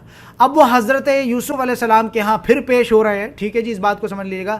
اور اب حضرت یوسف علیہ السلام نے جو ہے وہ بنیامین کو اپنے پاس بلا لیا، انہوں نے دیکھا، ظاہر سی بات ہے پہچانتے تھے وہ، دوسری بات ہے کہ یہ بھی نبی تھے، کچھ وہی سے خیال سے، جیسے کہ میں بارہا اس چیز کو بتا رہا ہوں کہ عام لوگوں والے نہیں ہیں، انہوں نے دور سے دیکھا کہ میرا یہ بنیامین بھائی، ظاہر سی بات ہے کہ وہ سگے بھائی تھے اور بہت زیادہ چھوٹے بھی تھے، محبت بھی تھی، ساتھ کھیلے کودے، باقی جو 10 بھائی تھے وہ تو جوان ادھیڑ تھے، لیکن یہ ساتھ کھیلے، ایک خاص قسم کی محبت تھی، اس کے علاوہ کہ یہ سلیم الفطرت بھی تھے، دوسرے بھائیوں کی طرح سے تو نہیں تھے کہ جو ہے ظلم کر رہے ہیں، یہ ساری چیزیں۔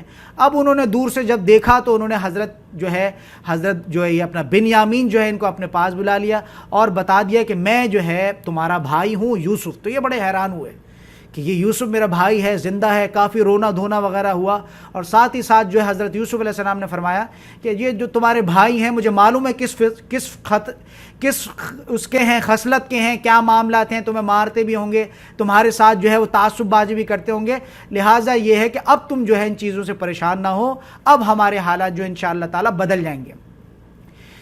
پھر اب جب دوبارہ ان کا سامان بھر دیا گیا، اب یہاں معاملات تھوڑے سے چینج ہو رہے ہیں، کیا ہے کہ پھر جب دوبارہ ان کا سامان بھر دیا گیا تو حضرت یوسف علیہ السلام نے ایک پیالہ، جو کہ بہت امپورٹنٹ پیالہ تھا، اور یہ میں دوبارہ سے بتا دوں اس بات کو، آج میں نے تھوڑا کم اس بات کو ریوائز کیا ہے، یہ سارا کچھ جو بھی کچھ میں پڑھ رہا ہوں یہ سورہ یوسف سے ہے۔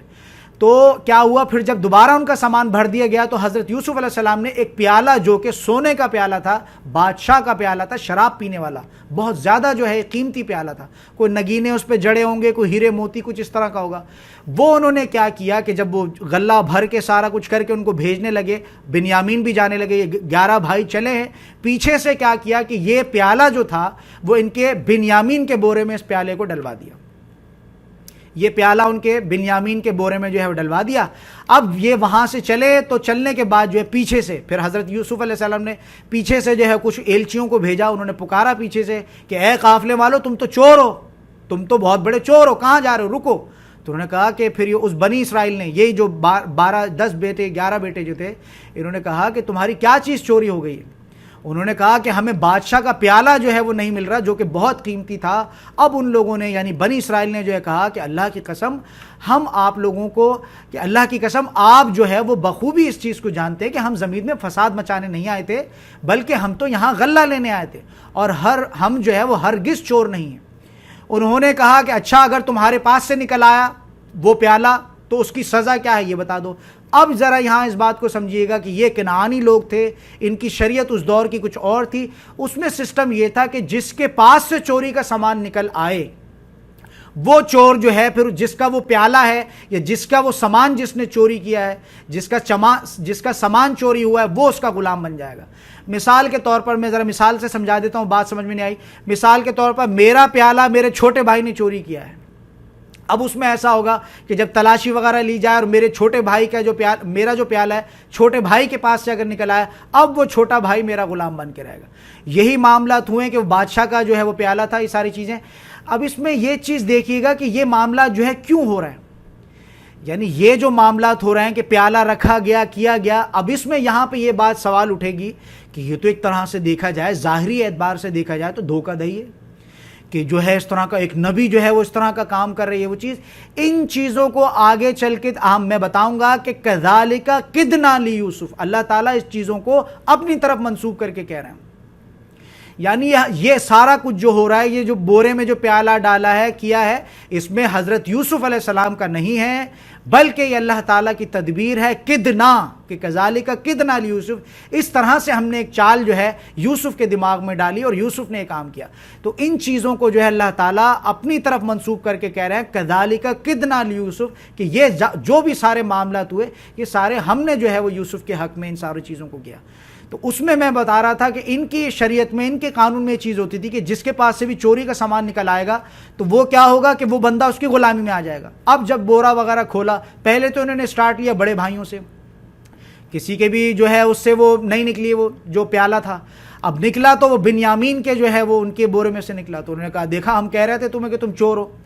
وہاں پہ جو تھے یہ 10 بھائی جو تھے انہوں نے جو ہے وہ کیا کہا، انہوں نے وہ بدظن ہوتے ہوئے، ظاہر سی بات ہے کہ میں نے بتایا کہ یہ اس طرح کے معاملات تھے کہ تھوڑا حسد کرتے تھے، تو انہوں نے جو ہے وہ کیا ہوا، تلاشی جب لینا شروع کی تو پہلے 10 بھائیوں شروع کی اور پھر اس کے بعد جو ہے وہ حضرت جو بنیامین تھے ان کے بورے سے جو ہے وہ پیالہ نکل آیا۔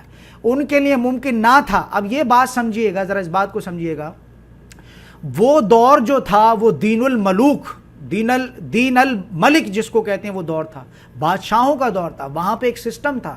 تو حضرت یوسف علیہ السلام نے جو یہ کام کیا، ایسے نہیں کہ بنا کسی سسٹم سے ہٹ کے کہ میرا بھائی ہے میں روک لوں، ایسا نہیں ہو سکتا، بلکہ جو بھی کام ہوگا، اور پھر یہ تو پھر ایلیٹ طبقے سے ہیں، اب تو جو بھی کام اگر مچھر بھی پر مارتا ہے تو وہ اس کا بھی حساب ان کو دینا پڑے گا۔ تو لہٰذا اس وقت جو دین تھا وہ دین الملک تھا، سمجھ آ گئی؟ یعنی وہ بنیامین کو اس طرح سے نہیں روک سکتے تھے کہ اپنی مرضی سے کہ میرا بھائی ہے وہ رکنا بھی چاہتا ہے کرنا بھی چاہتا ہے، کوئی سسٹم وہاں پہ تھا کہ یہ بات جب مثال کے طور پر وہ بنی اسرائیل اگر کمپلین کر دیں دوسرے ان لوگوں سے کہ بھائی یہ تو اس طرح کے معاملات ہوئے ہیں کہ یہ انہوں نے ہمارا بھائی آیا ہے اس کو روک لیا انہوں نے، تو یہ تو بڑا مسئلہ ہو جائے گا۔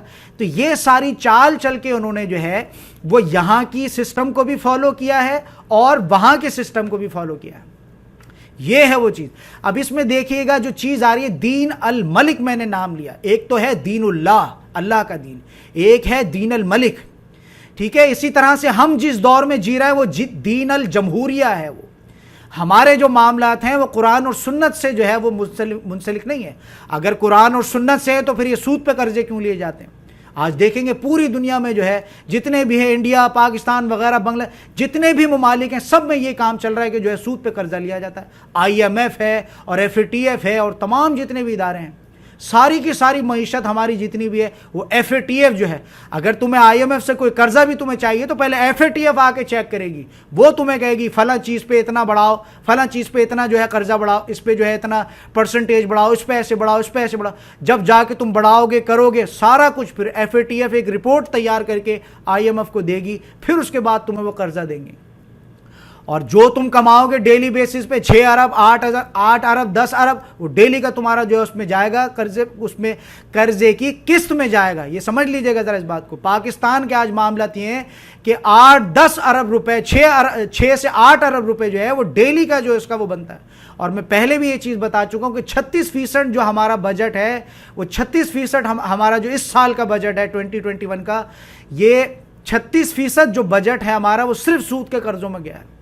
تو اگر تم قرآن کے ماننے والے ہو تو قرآن کے ماننے والوں کے لیے تو یہ ہے کہ اللہ اور اس کے رسول کی جو ہے وہ جنگ کی جو ہے وہ دھمکی ہے ان کے بارے میں کہ تم باز آتے ہو، پچھلی قوموں کو غرق اس لیے کیا گیا۔ لہٰذا یہ کہ ہمارا یہ ہے کہ جو ہمارے فرائین جو ہمارے بیٹھے ہیں اسمبلیوں میں، وہ جو چیز طے کر لیں گے وہ ساری چیزیں ہوں گی۔ تو یہ بات سمجھ لیجیے گا، ہمارے یہاں جو معاملات ہیں جو ہم نے ملک آزاد کرایا تھا، بالکل اس کے برخلاف جو ہے وہ معاملات چل رہا ہے۔ سود پر جو ہے وہ لعنت ہے اللہ کی، اور اس میں جو چیزیں جو اس میں ملوث ہو رہا ہے ان میں بھی، اور رشوت ہے، یہ ساری وہ چیزیں ہیں جس پہ ہم اللہ کے غیظ و غضب کے جو ہے وہ شکار ہوتے ہیں، اور یہ ساری چیزیں ہیں۔ تو یہ جو معاملات چل رہے ہیں جمہوریت کے جو معاملات ہیں یہ سراسر کفریہ نظام ہے، اور آج یہ اس طرح سے ہماری رگوں میں بیٹھ گیا ہے کہ وہ ہمارا ملک وطن کی جے وہ والے جو ہے وہ معاملات ہمارے اندر ہیں۔ آج وطنیت ہے اور یہ قومیت ہے، ملکیت ہے، اس کو ہم نے اتنا زیادہ سمجھ لیا ہے کہ ابھی جیسے 14 اگست آئے گی، 15 اگست آئے گی، تو اگر کسی نے جھنڈا نہیں لگایا تو بہت بڑا کفر کا کام ہو جائے گا۔ جیسے کہ نبی کریم صلی اللہ علیہ وسلم جو ہے وہ ان طرح سے تم دیکھو گے آگے چل کے، یہ جب ہم وہ پڑھیں گے سیقول السفہاء جو دوسرا پارہ پڑھیں گے، اللہ تعالیٰ نے بھی وہاں پہ ان چیزوں کو چھان پٹک کر کے، جو لوگ مکہ سے نکل کے آئے تھے، مدینہ کی طرف آئے تھے، اور آپ صلی اللہ علیہ وسلم نے جو ہے وہ عجمیوں کا جو قبلہ تھا مسجد اقصیٰ، اس کی طرف جب آپ صلی اللہ علیہ وسلم نے جو ہے نماز کر کے پڑھی، وہاں ان کے لیے بھی یہ چیز تھی کہ دیکھو تمہارے دلوں میں یہ عرب اور عجم والی چیز نہیں رہنا چاہیے، بلکہ اللہ کے رسول کی اطاعت تمہارے دلوں میں رہنا چاہیے۔ یہ وجہ تھی کہ آپ صلی اللہ علیہ وسلم نے کافی ٹائم تک یہ عرب اور عجم اور کالا اور گورا یہ ہم نے پیدا کر رکھی ہے۔ یہ ملکیت جو ہے یہ ایک بہت بڑی لعنت ہے۔ یہ ملک کے جو معاملات ہیں کہ انڈیا کا مسلمان ہے وہ تو ہمارے لیے کوئی ویلیو رکھتا ہی نہیں۔ اب وہ لوگ پاکستانی قوم جو بڑے دھڑلے سے ارے یہ انڈیا کے جو ہیں یہ تو ہندو ہیں، تو یہ ہے وہ خرابی جو ہمارے معاشرے میں پیدا ہو رہی ہے۔ آج ہمارے لیے مسلمانوں کے لیے کوئی جو ہے دکھ نہیں ہے۔ جب ان بیریئرز کو توڑ کے ہم باہر نکلیں گے اور تمام دنیا سے لوگ اٹھیں گے مسلمان، جو کہ ہندوستان سے بھی اٹھے اور پاکستان سے بھی اٹھے اور تمام بنگلہ دیش، یہ ملکیت جو ہے یہ بہت بڑی لعنت ہے۔ سمجھ لینا اس بات کو، یہ ملکوں میں جو ہمیں بانٹا گیا اور ہمارا ملک ہے اور ہمارا وطن ہے اور ہمارا یوں ہندوستان زندہ باد اور پاکستان زندہ باد، یہ بہت بڑی لعنت ہے، بہت بڑی لعنت ہے، یہ ملکیت ہے۔ یہ بات سمجھ لیجئے گا۔ تو لہٰذا یہ ہے کہ ہم اللہ اور اس کے رسول کے ماننے والے ہیں۔ ایک مسلمان اگر US سے بھی ہے تو وہ مسلمان ہے، ہم اس کو یہ نہیں کہیں گے کہ یہ تو انگریزوں میں پلے ہوئے ہیں، یہ اس طرح کی چیزیں نہیں۔ اور یہ جو چیزیں ہیں آگے چل کے بھی ان کو بہت زیادہ ان چیزوں پہ بات نہیں کرنا چاہتا، گھنٹوں بات ہو سکتی ہے اس پہ، لیکن یہ ہے کہ نبی کریم صلی اللہ علیہ وسلم کا جو دور تھا وہ خلافت کا دور تھا، قرآن اور حدیث پہ مبنی دور تھا۔ ہم جس دور میں جی رہے ہیں اس کا قرآن سے کوئی تعلق نہیں۔ یہ تو میں نے بہت دو بڑے میں نے ایسے جرم گنوا دیے ہیں، سود اور رشوت کے معاملات، انہی سے جو ہے بہت بڑی لعنت کے مستحق ہو جاتے ہیں۔ لہٰذا یہ وطن کی جے اور یہ ساری چیز یہ شرک ہے، یہ سراسر شرک ہے، اور یہ جتنا بھی جمہوری نظام ہے سارا کفر پر جو ہے منحصر ہے۔ یہ بات میں بھی یہاں تھوڑا سا دبے لفظوں میں اس کو کر رہا ہوں، آگے چل کے ہم ان کو دیکھیں گے کیا معاملات ہیں۔ تو میں یہ بتا رہا تھا دین الملک، کہ جو ملک نے کہہ دیا، جو اس فرعون نے کہہ دیا، جو اس ہیکسوس کنگ نے جو کہہ دیا وہ ہے، آسمانی تو کوئی کتاب موجود نہیں، جو اس نے کہہ دیا۔ جیسے نمرود کے بارے میں ہم پڑھا ہے کہ وہ نمرود نے کہہ دیا کہ دیکھ میں مار بھی سکتا ہوں، میں جلا بھی سکتا ہوں۔ تو یہ معاملات ہیں وہ سارے۔ اب اس میں ذرا اس چیز کو سمجھیے گا کہ میں بتا چکا ہوں کہ دین الجمہوریہ ہے ہمارا۔ ہمارے آئین میں بھی جب یہ آوازیں اٹھتی ہیں کہ ایسے ہے ویسے ہے، تو وہ آئین نکل کے آتا ہے تو ایسا لگتا ہے کہ جیسے وہ آئین نہ ہو، قرآن کی ٹرانسلیشن ہو، ساری چیزیں کہ ایسے ہے ویسے ہے، یہ حدیث وہ حدیث۔ لیکن جس کو کہہ لے کہ سراسر 1% بھی اس آئین کو صرف کتابوں میں سجا کے رکھا ہے، اور ایسا کیوں نہ ہو، جس قوم نے اللہ کی کتاب کو اٹھا کے پس پشت پھینکا ہو، تو آئین کون سی کھیت کی مولی ہے؟ ہم نے تو اللہ کی کتاب کو، اللہ کی شریعت کو پس پشت ڈال کے رکھا ہے، اس کو سمجھتے نہیں پڑھتے نہیں، تو آئین کس کھیت کی مولی ہے؟ اگر ہمارے جو دور کے فرعون ہیں، جو ہماری اسمبلیوں میں جو فرعون بیٹھے ہیں، اگر وہ جو ہے وہ پرچے جو اگر کوئی مولوی اگر کوئی حدیث کی روح سے کوئی اس طرح کی لیجسلیشن کرنے کی اگر وہ پٹیشن دائر کرتا ہے، پھاڑ کے اس کو فلور پہ پھینک کے جو ہے وہ نکل جاتے ہیں۔ یہ ہے وہ آج کے دور کے فرعون، اور یہ ہے وہ لعنت کے جس کو میں نے پہلے بھی عرض کی تھی آپ لوگوں سے کہ وہ پچھلی قومیں تو صرف مذہبی طبقہ اور سیاسی طبقہ ہوتا تھا، ہمارے یہاں تو مذہبی ہے، ہمارے یہاں ایک طبقہ ہے سیاسی طبقہ۔ اب یہ ذرا سمجھ لیجئے گا، ایک اور بڑی لعنت پہ اللہ تعالیٰ نے ہمیں جو ہے مستحق کر دیا، وہ کیا ہے؟ ایک طبقہ ہے سیاسی طبقہ، اس کو تو قل هو اللہ احد بھی نہیں آتی۔ یہ سیاسی طبقہ، جاہل طبقہ ہمارا آج کا۔ بڑے سیاست دانے پوچھو، کوئی آیت الکرسی سنا دے، کوئی درود شریف سنا دے، کوئی سورہ اخلاص سنا دے، یا سورہ اخلاص کو ہزاروں ایسی ویڈیوز پڑھی کہ بغلے جھانک رہے ہیں، ان کو قل هو اللہ کی جو ہے اس سورہ اخلاص تک نہیں آتی ان فرعونوں کو۔ دوسری طرف یہ ہے مذہبی طبقہ، وہ مذہبی طبقہ ہمارا وہ ہے کہ جو ٹوٹل جس کو کہتے ہیں کہ وہ جو ہے پھر کن چیزوں پر تل گیا، وہ ساری دنیا کی نام و نمود کہ ہمارا نام ہو، ہمارے، وہ بھی سمجھ لو کہ اس طرح کرپٹ ہے وہ مذہبی طبقہ بھی۔ اگر وہ قرآن کی اور شریعت کی بات کو لے کے آگے بڑھے تو اللہ تعالیٰ ان کو جو ہے وہ فتح ان کو نصیب کرائے گا، لیکن ان کی بھی نیتوں میں کھوٹ ہے۔ وہ سیاسی طبقہ ہمارا جو مذہبی طبقہ جو نکل کے آ رہا ہے سیاست میں، وہ بھی کرپٹ ہے، اس کی بھی نیت میں کھوٹ ہے۔ وہ دنیا کی شان و شوکت ہے، کرسی مل جائے. وہ دو طبقے ہو گئے. ایک طبقہ جو ہمارے بیچ میں ہوا ہے وہ ہے ریاستی طبقہ. یعنی ہم نے جو بنی اسرائیل میں یہ ہوا تھا کہ ایک جو تھا ریاست اور سیاست ایک تھا اور نبوت دینی طبقہ ایک تھا. ہمارے یہاں یہ ہوا ہے ماشاءاللہ تبارک اللہ کہ ریاست الگ ہو گئی ہے، سیاست الگ ہو گئی ہے اور مذہبی طبقہ جو ہے وہ الگ ہو گیا. کر لو کیا کرو گے. جو ریاست والا طبقہ ہے، چیف جسٹس کا ادارہ ہے، جو بھی ہے یہ ادارے ہیں. اسی طرح سے پولیس کا ادارہ ہے، رینجرز کا ادارہ، فوج کا، یہ ریاستی طبقہ ہے.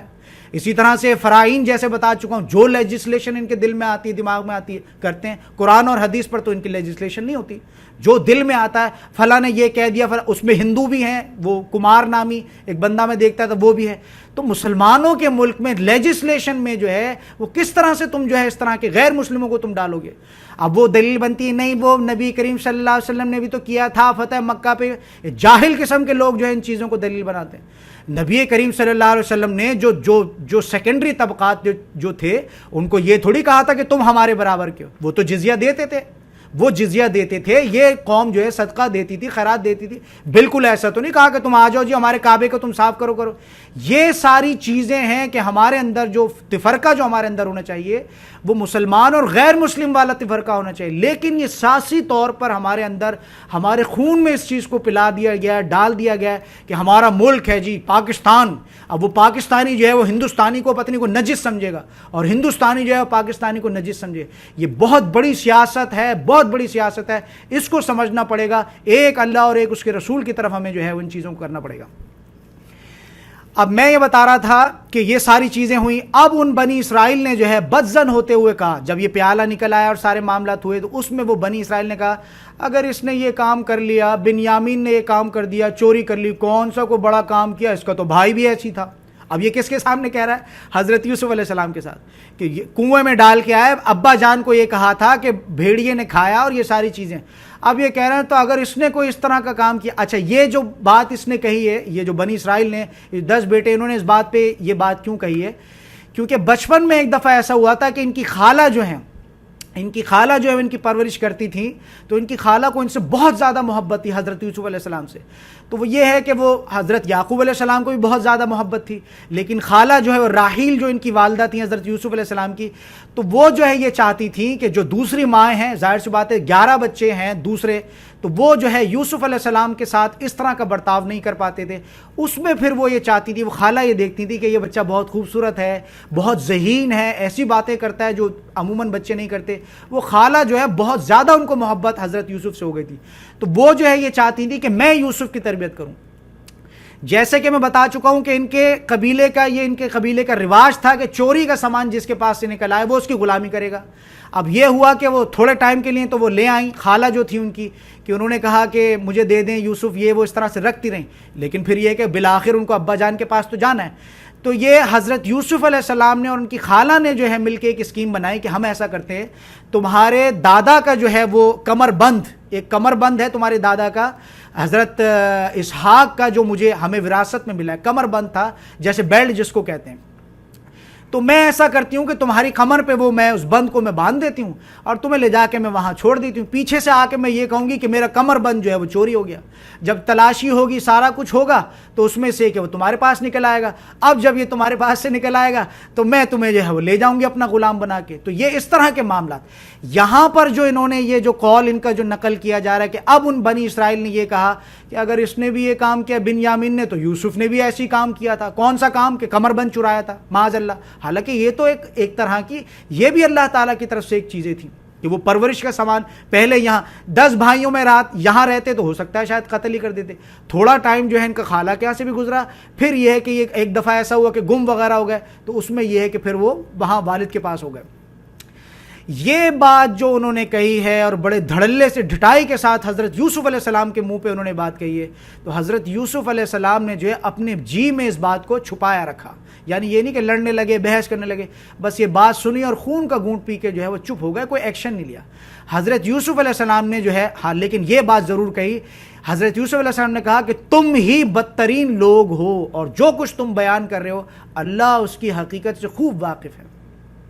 یعنی یہ ہے کہ اس کے بھائی پہ بھی تم جو ہے صرف یہ چیزیں تو ہم نے کچھ رچائی ہیں، اس کی بنیاد پہ تم چور قرار دے رہے ہو اس کو، تو یہ بات بھی غلط ہے۔ اور اس دور میں بھی جو چیز رچائی گئی تھی جو اللہ کی مشیت کے حساب سے ہوئی تھی، اس کی بنیاد پہ تم یوسف کو بھی چور کہہ رہے ہو، تو یہ بھی غلط بات ہے۔ اللہ بخوبی جانتا ہے ان چیزوں کو کہ جو بھی کچھ تم کہہ رہے ہو، اور تم بدترین لوگ ہو۔ بدترین کیوں کہا؟ کیونکہ اٹھا کے ان کو جو ہے وہ کنویں میں پھینکا تھا، یا اور بھی اس طرح کی جو ریشہ دوانیاں کرتے تھے، جو سیاست کرتے، جو تعصب کرتے تھے، اس لیے کہا کہ تم ہی بدترین لوگ ہو۔ اب وہ سوچنے لگے کہ ہم تو ابا جان سے پختہ عہد کر کے آئے ہیں، اب وہ سوچنے لگے کہ بھیا ہم تو مارے جائیں گے۔ ابا جان سے، حضرت یعقوب علیہ السلام سے تو پختہ عہد کر کے آئے تھے، اس پر کہ 10 بھائیوں نے کہا، اس پر 10 بھائیوں نے کہا کہ آپ ایسا کریں۔ اچھا وہ یہ ایسا ہوا کہ جب یہ سارے معاملات ہو گئے، اب یہ جو بنیامین ہے ان کو جو ہے وہ غلام بنانے کا وقت آ رہا ہے، اس پر وہ 10 بھائیوں نے کہا کہ ہم ذرا آپس میں مشاورت کرنا چاہتے ہیں۔ وہ سائیڈ میں 10 بھائی ہو کے انہوں نے کہا ہاں بھائی کیا کرنا ہے؟ انہوں نے کہا ہم تو بڑا گاڑا وعدہ لے کر آئے اور ایسے ہو جائے گا ویسے ہو جائے گا۔ تو اس میں جو ہے پھر انہوں نے یہ مشاورت کی کہ بھائی آپ ایسا کریں کہ ہم 10 بھائیوں میں سے کسی کو بھی آپ روک لیں، لیکن خدارہ بنیامین کو آپ جو ہے وہ جانے دیں۔ اس پر جو ہے وہ حضرت یوسف علیہ السلام نے جو ہے وہ کہا کہ معاذ اللہ کی پناہ کہ میں ایسا کام کروں، چوری کرے ایک اور سزا ملے دوسرے کو، یہ کام میں کیسے کروں گا؟ میں تو سمجھ لیں کہ نبی تو وہ ہیں چھپے، مطلب ابھی یہ کہ نبوت کا صحیح طرح سے وہ چیز نہیں ہوئی، لیکن ایسا کبھی ہو سکتا ہے کہ چوری کوئی اور کرے یا جو اس طرح کی چیز ہو اور کسی کا جو ہے وہ اٹھا کے کسی اور پہ ڈال دیا جائے؟ انہوں نے کہا یہ تو بالکل بھی ایسا نہیں ہو سکتا، اللہ کی پناہ مانگتا ہوں میں اس چیز سے کہ پکڑا کوئی اور جائے اور میں جو ہے وہ برآمد کسی اور کے پاس سے ہوا اور ہم چور جو ہے کسی اور کو پکڑ لیں، بالکل بھی نہیں۔ جب تھک ہار گئے تو علیحدگی میں مشاورت کی اور اب کہنے لگے، اب ان کے جو بڑے بھائی تھے یہودا، انہوں نے کہا بھائی میں تو سمجھ لو کہ بہت زیادہ شرمندہ ہوں، بنیامین کے لیے بہت زیادہ قول و قرار کر کے ہم آئے تھے اور اب میں تو واپس نہیں جانے والا، میں تو یہیں اسی دھرتی پہ بیٹھا رہوں گا یہاں تک کہ میں مر نہ جاؤں، یا پھر یہ کہ ابا جان ہی مجھے اجازت دیں کہ ٹھیک ہے جو بھی کچھ ہوا میں نے تمہیں معاف کیا بیٹا یہودا، اب تم واپس آ جاؤ۔ یہ 2 کنڈیشنز انہوں نے رکھی کہ میں جو ہے، اور پھر ساتھ ہی ساتھ انہوں نے یہ بھی کیا کہ انہوں نے کہا کہ یاد ہے نا تمہیں تمہارے والد نے پختہ عہد لیا ہے، اور یاد کرو اس سے پہلے بھی تم نے جو ہے کتنی زیادتی کی تھی یوسف کے معاملے میں۔ پھر انہوں نے کہا کہ میں یہاں سے ہلنے والا نہیں ہوں۔ یہودا جو تھے انہوں نے کہا کہ ابا جان مجھے اجازت دیں، یہ جو بھی کچھ ہے تم جا کر ان کو وضاحت دو، اگر وہ اجازت دیں گے میرے بارے میں، یا اللہ ہی میرا کوئی فیصلہ کر دے۔ اللہ ہی میرا کوئی فیصلہ کر دے سے کیا مراد کہ یہاں موت آ جائے کچھ بھی ہو، یا ابا جان بلا لیں کر لیں، وہ چیز تو ہو سکتی ہے، لیکن یہ ہے کہ میں جو ہے ابا جان کو فیس نہیں کر سکتا۔ لوٹ جاؤ اپنے ابا جان کے پاس اور ان سے کہو کہ اپنے بیٹے، آپ کے بیٹے نے، یعنی جو ظاہری جو شکل آئی ہے اس میں آپ کے بیٹے نے چوری کی ہے اور ہم کچھ ثابت نہیں کر پائے، اور خود آپ جو ہے وہ خود جا کر ان لوگوں سے پوچھ لیجئے کہ بھائی ہم نے کوئی اس بار کوئی اس طرح کی کوئی چال نہیں چلی ہے، بلکہ وہ آپ کے بیٹے نے جو چوری کی جو کہ نہیں کی وہ ساری چیزیں ہوئی۔ قافلے والوں سے بھی پوچھ لیں۔ اب یہ قافلے والے کون ہیں؟ یہ جب نکل کے آ رہے تھے 10 بھائی تو ان کے ساتھ اور لوگ بھی مل کے آ گئے۔ میں نے بتایا کہ پورے کنعان میں جو ہے وہ ساری یہ چیزیں تھیں کہ وہ جو معاملات تھے وہ اسی طرح کے تھے، تو اور قافلے والے تھے، انہوں نے بھی یہ چیز دیکھی کہ جو ہے یہ بنیامین کے پاس سے یہ چیزیں جو ہے وہ نکلی ہیں ساری۔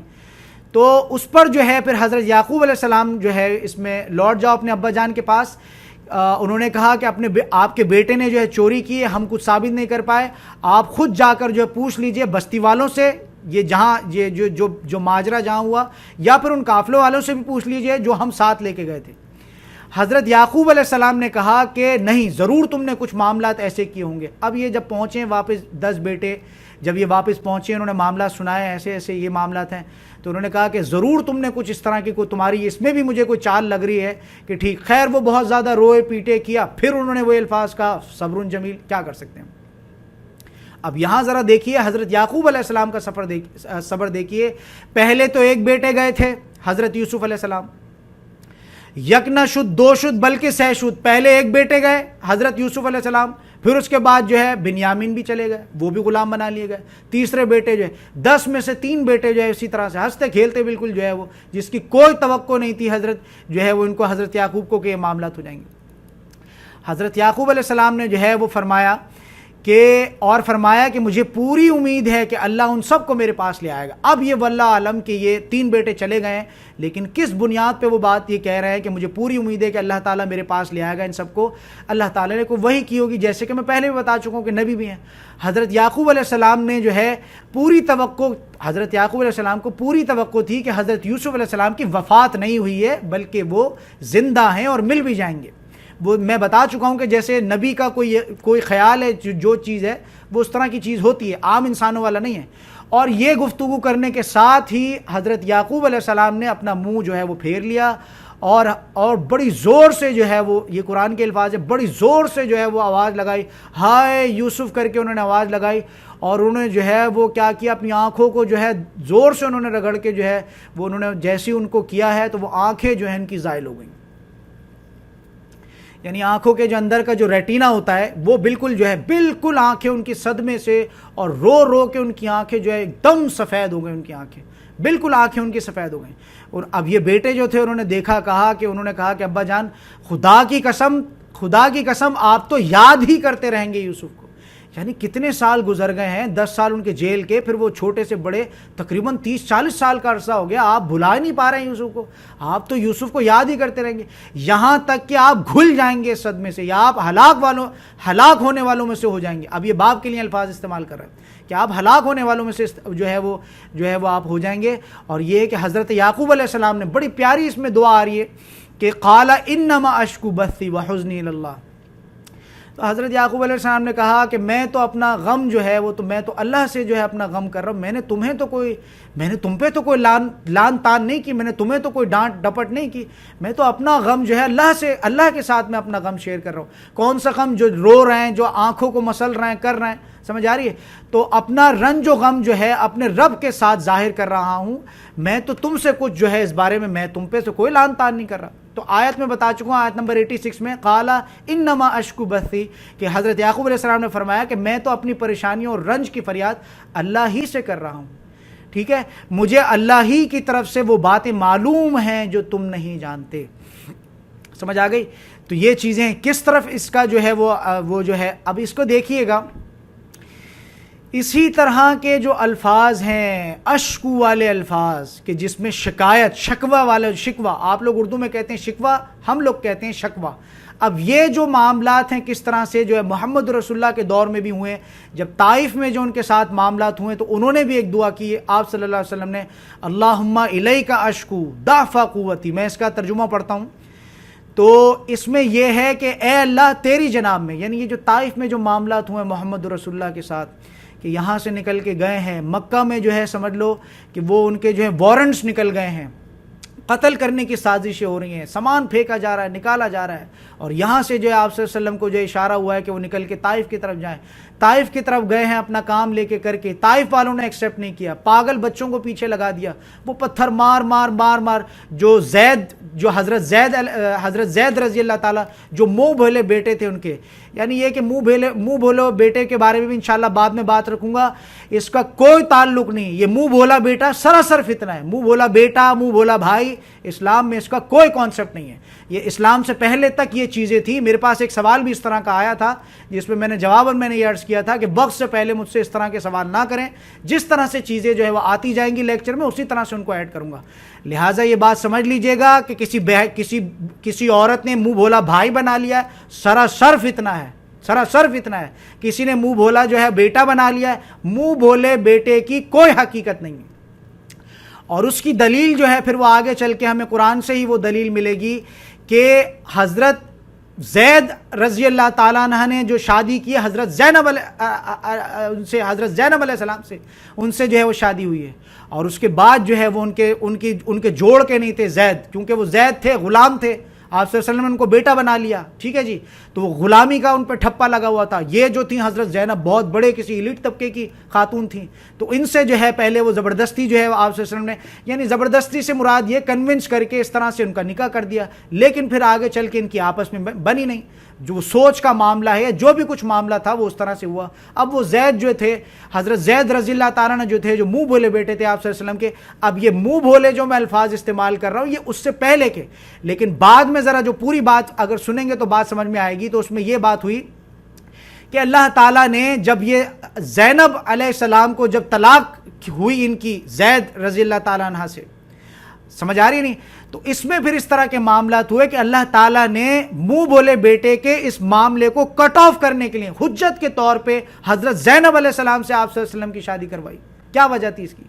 اگر منہ بولے بیٹے کا کوئی کانسیپٹ ہو، اور اس میں پھر یہ چیز آ جائے گی کہ آپ صلی اللہ علیہ وسلم کی بھی بہت زیادہ جو ہے اس میں سرزنش ہوئی، آپ صلی اللہ علیہ وسلم کو جو ہے بہت زیادہ جس کو کہتے ہیں غصے کے انداز میں اللہ تعالیٰ نے جو ہے کیا کہ جو چیز، اور پھر یہ اللہ تعالیٰ نے جو ہے پھر یہ چیز بھی میں احادیث سے ملتی ہے کہ اصل میں جو یہ نکاح تھا حضرت زینب کا، یہ تو آسمان پر طے ہو چکا تھا، بعد میں جو ہے یہ زمین پہ ہوا. اس کو بڑے فخری انداز میں آتھینٹک حدیث ہمارے پاس موجود ہے. تو لہٰذا اس بات کو سمجھ لیجئے گا کہ اگر منہ بولے بیٹے کی کوئی وہ چیز ہوتی تو وہ زید جو تھے ان سے پھر وہ جو طلاق کروائی گئی اگر کوئی حقیقت ہوتی تو پھر بہو سے کیسے شادی کرے گا انسان؟ یہ وہ چیزیں ہیں لوگوں کو جو معلوم نہیں، پھر بحث مباحثہ ہوتا ہے ان چیزوں کو لے کے. منہ بولا بیٹا کوئی حقیقت نہیں ہے، محرم نامحرم والا سسٹم ہے. تم زبردستی کوئی چیز گھڑنا چاہو نکالنا چاہو وہ تمہارے اپنے نفس کی خباثت ہے، ادروائز اسلام میں کوئی منہ بولا بیٹا نہیں ہے، کوئی منہ بولا بھائی نہیں ہے. ٹھیک ہے جی، بات سمجھ میں آ گئی. تو یہاں پہ جو ہے وہ بات وہ زید سے نکل آئی رضی اللہ تعالیٰ عنہ، تو یہ مجھے بات بھی یاد آ گئی. تو اس میں جو ہے وہ آگے وہ ہوتے تھے، کبھی آگے سے کور کرتے تھے آپ صلی اللہ علیہ وسلم کو، کبھی پیچھے سے کور کرتے تھے. بچے اس گلی سے نکل کے آتے تھے، ادھر سے پتھر مارتے تھے، پیچھے آ جاتے تھے. 3 دن تک یہ معاملات رہے، اور وہاں پر جب وہ سارے معاملات ہوئے بڑے شکوے کے انداز میں، 1-2 جگہ اور بھی آپ صلی اللہ علیہ وسلم سے اس طرح کے الفاظ ملتے کہ اے اللہ اگر تو نے اب ہماری مدد نہیں کی. ایک جنگ احد میں اس طرح کے معاملات ہوئے تھے، بلکہ جنگ بدر میں اس طرح کے معاملات ہوئے تھے. ایک بڑی عظیم دعا آپ صلی اللہ علیہ وسلم نے کی تھی. اب یہاں پہ بھی اسی طرح کی ہے کہ اے اللہ تیری ہی جانب میں شکوہ لے کر آیا ہوں. میں ترجمہ بتا رہا ہوں اس کا، اپنے وسائل کی کمی کا، ضعف قوتی، اپنی وسائل کی کمی کا. اور جو لوگ جو ہے اور جو لوگوں کے سامنے جو ہے توہین ہو رہی ہے، یعنی یہ کہ یہ توہین ہی تو ہے کہ ایک بہت بڑے آخری نبی رسول جو ہیں دنیا میں، چھوٹے بچے جو ہیں، پاگل بچے جو ہیں، وہ نبی کریم صلی اللہ علیہ وسلم کو پتھر مار رہے ہیں، اور 3 دن تک یہ معاملہ چلے اور بس یہ بھاگ دوڑی لگی رہی ہے. تو یہ توہین ہی تو ہے اور کیا ہے. تو حضرت یعقوب علیہ السلام نے فرمایا کہ اے میرے بیٹو جاؤ اور یوسف کو اور اس کے بھائیوں کو جو ہے، اس کے بھائیوں کو بھی اللہ کی رحمت سے مایوس نہ ہو، اور یوسف کو جو ہے وہ تلاش کرو. سمجھ آ رہی ہے؟ اب ان کو یہ لگ رہا تھا کہ تو معاملات بالکل ایسے ہو گئے، مایوس ہو کر بیٹھ گئے. اب اس میں یہ مایوسی والی چیز بھی آ جاتی ہے. میں تھوڑا سا ٹائم لیے اور تھوڑا سا میں کوئی 5-10 منٹ لوں گا تاکہ یہ جو ہے ان چیزوں کو میں جو ہے وہ کلیئر کر دوں. یا پھر یہ ہے کہ ہم اس کو کل جو ہے انشاءاللہ تعالی یہاں آیت نمبر 87 سے ہم اس کو کنٹینیو کریں گے. ٹھیک ہے جی. بارک اللہ لی ولکم فی القرآن العظیم ونفعنی وایاکم بالآیات وذکر الحکیم.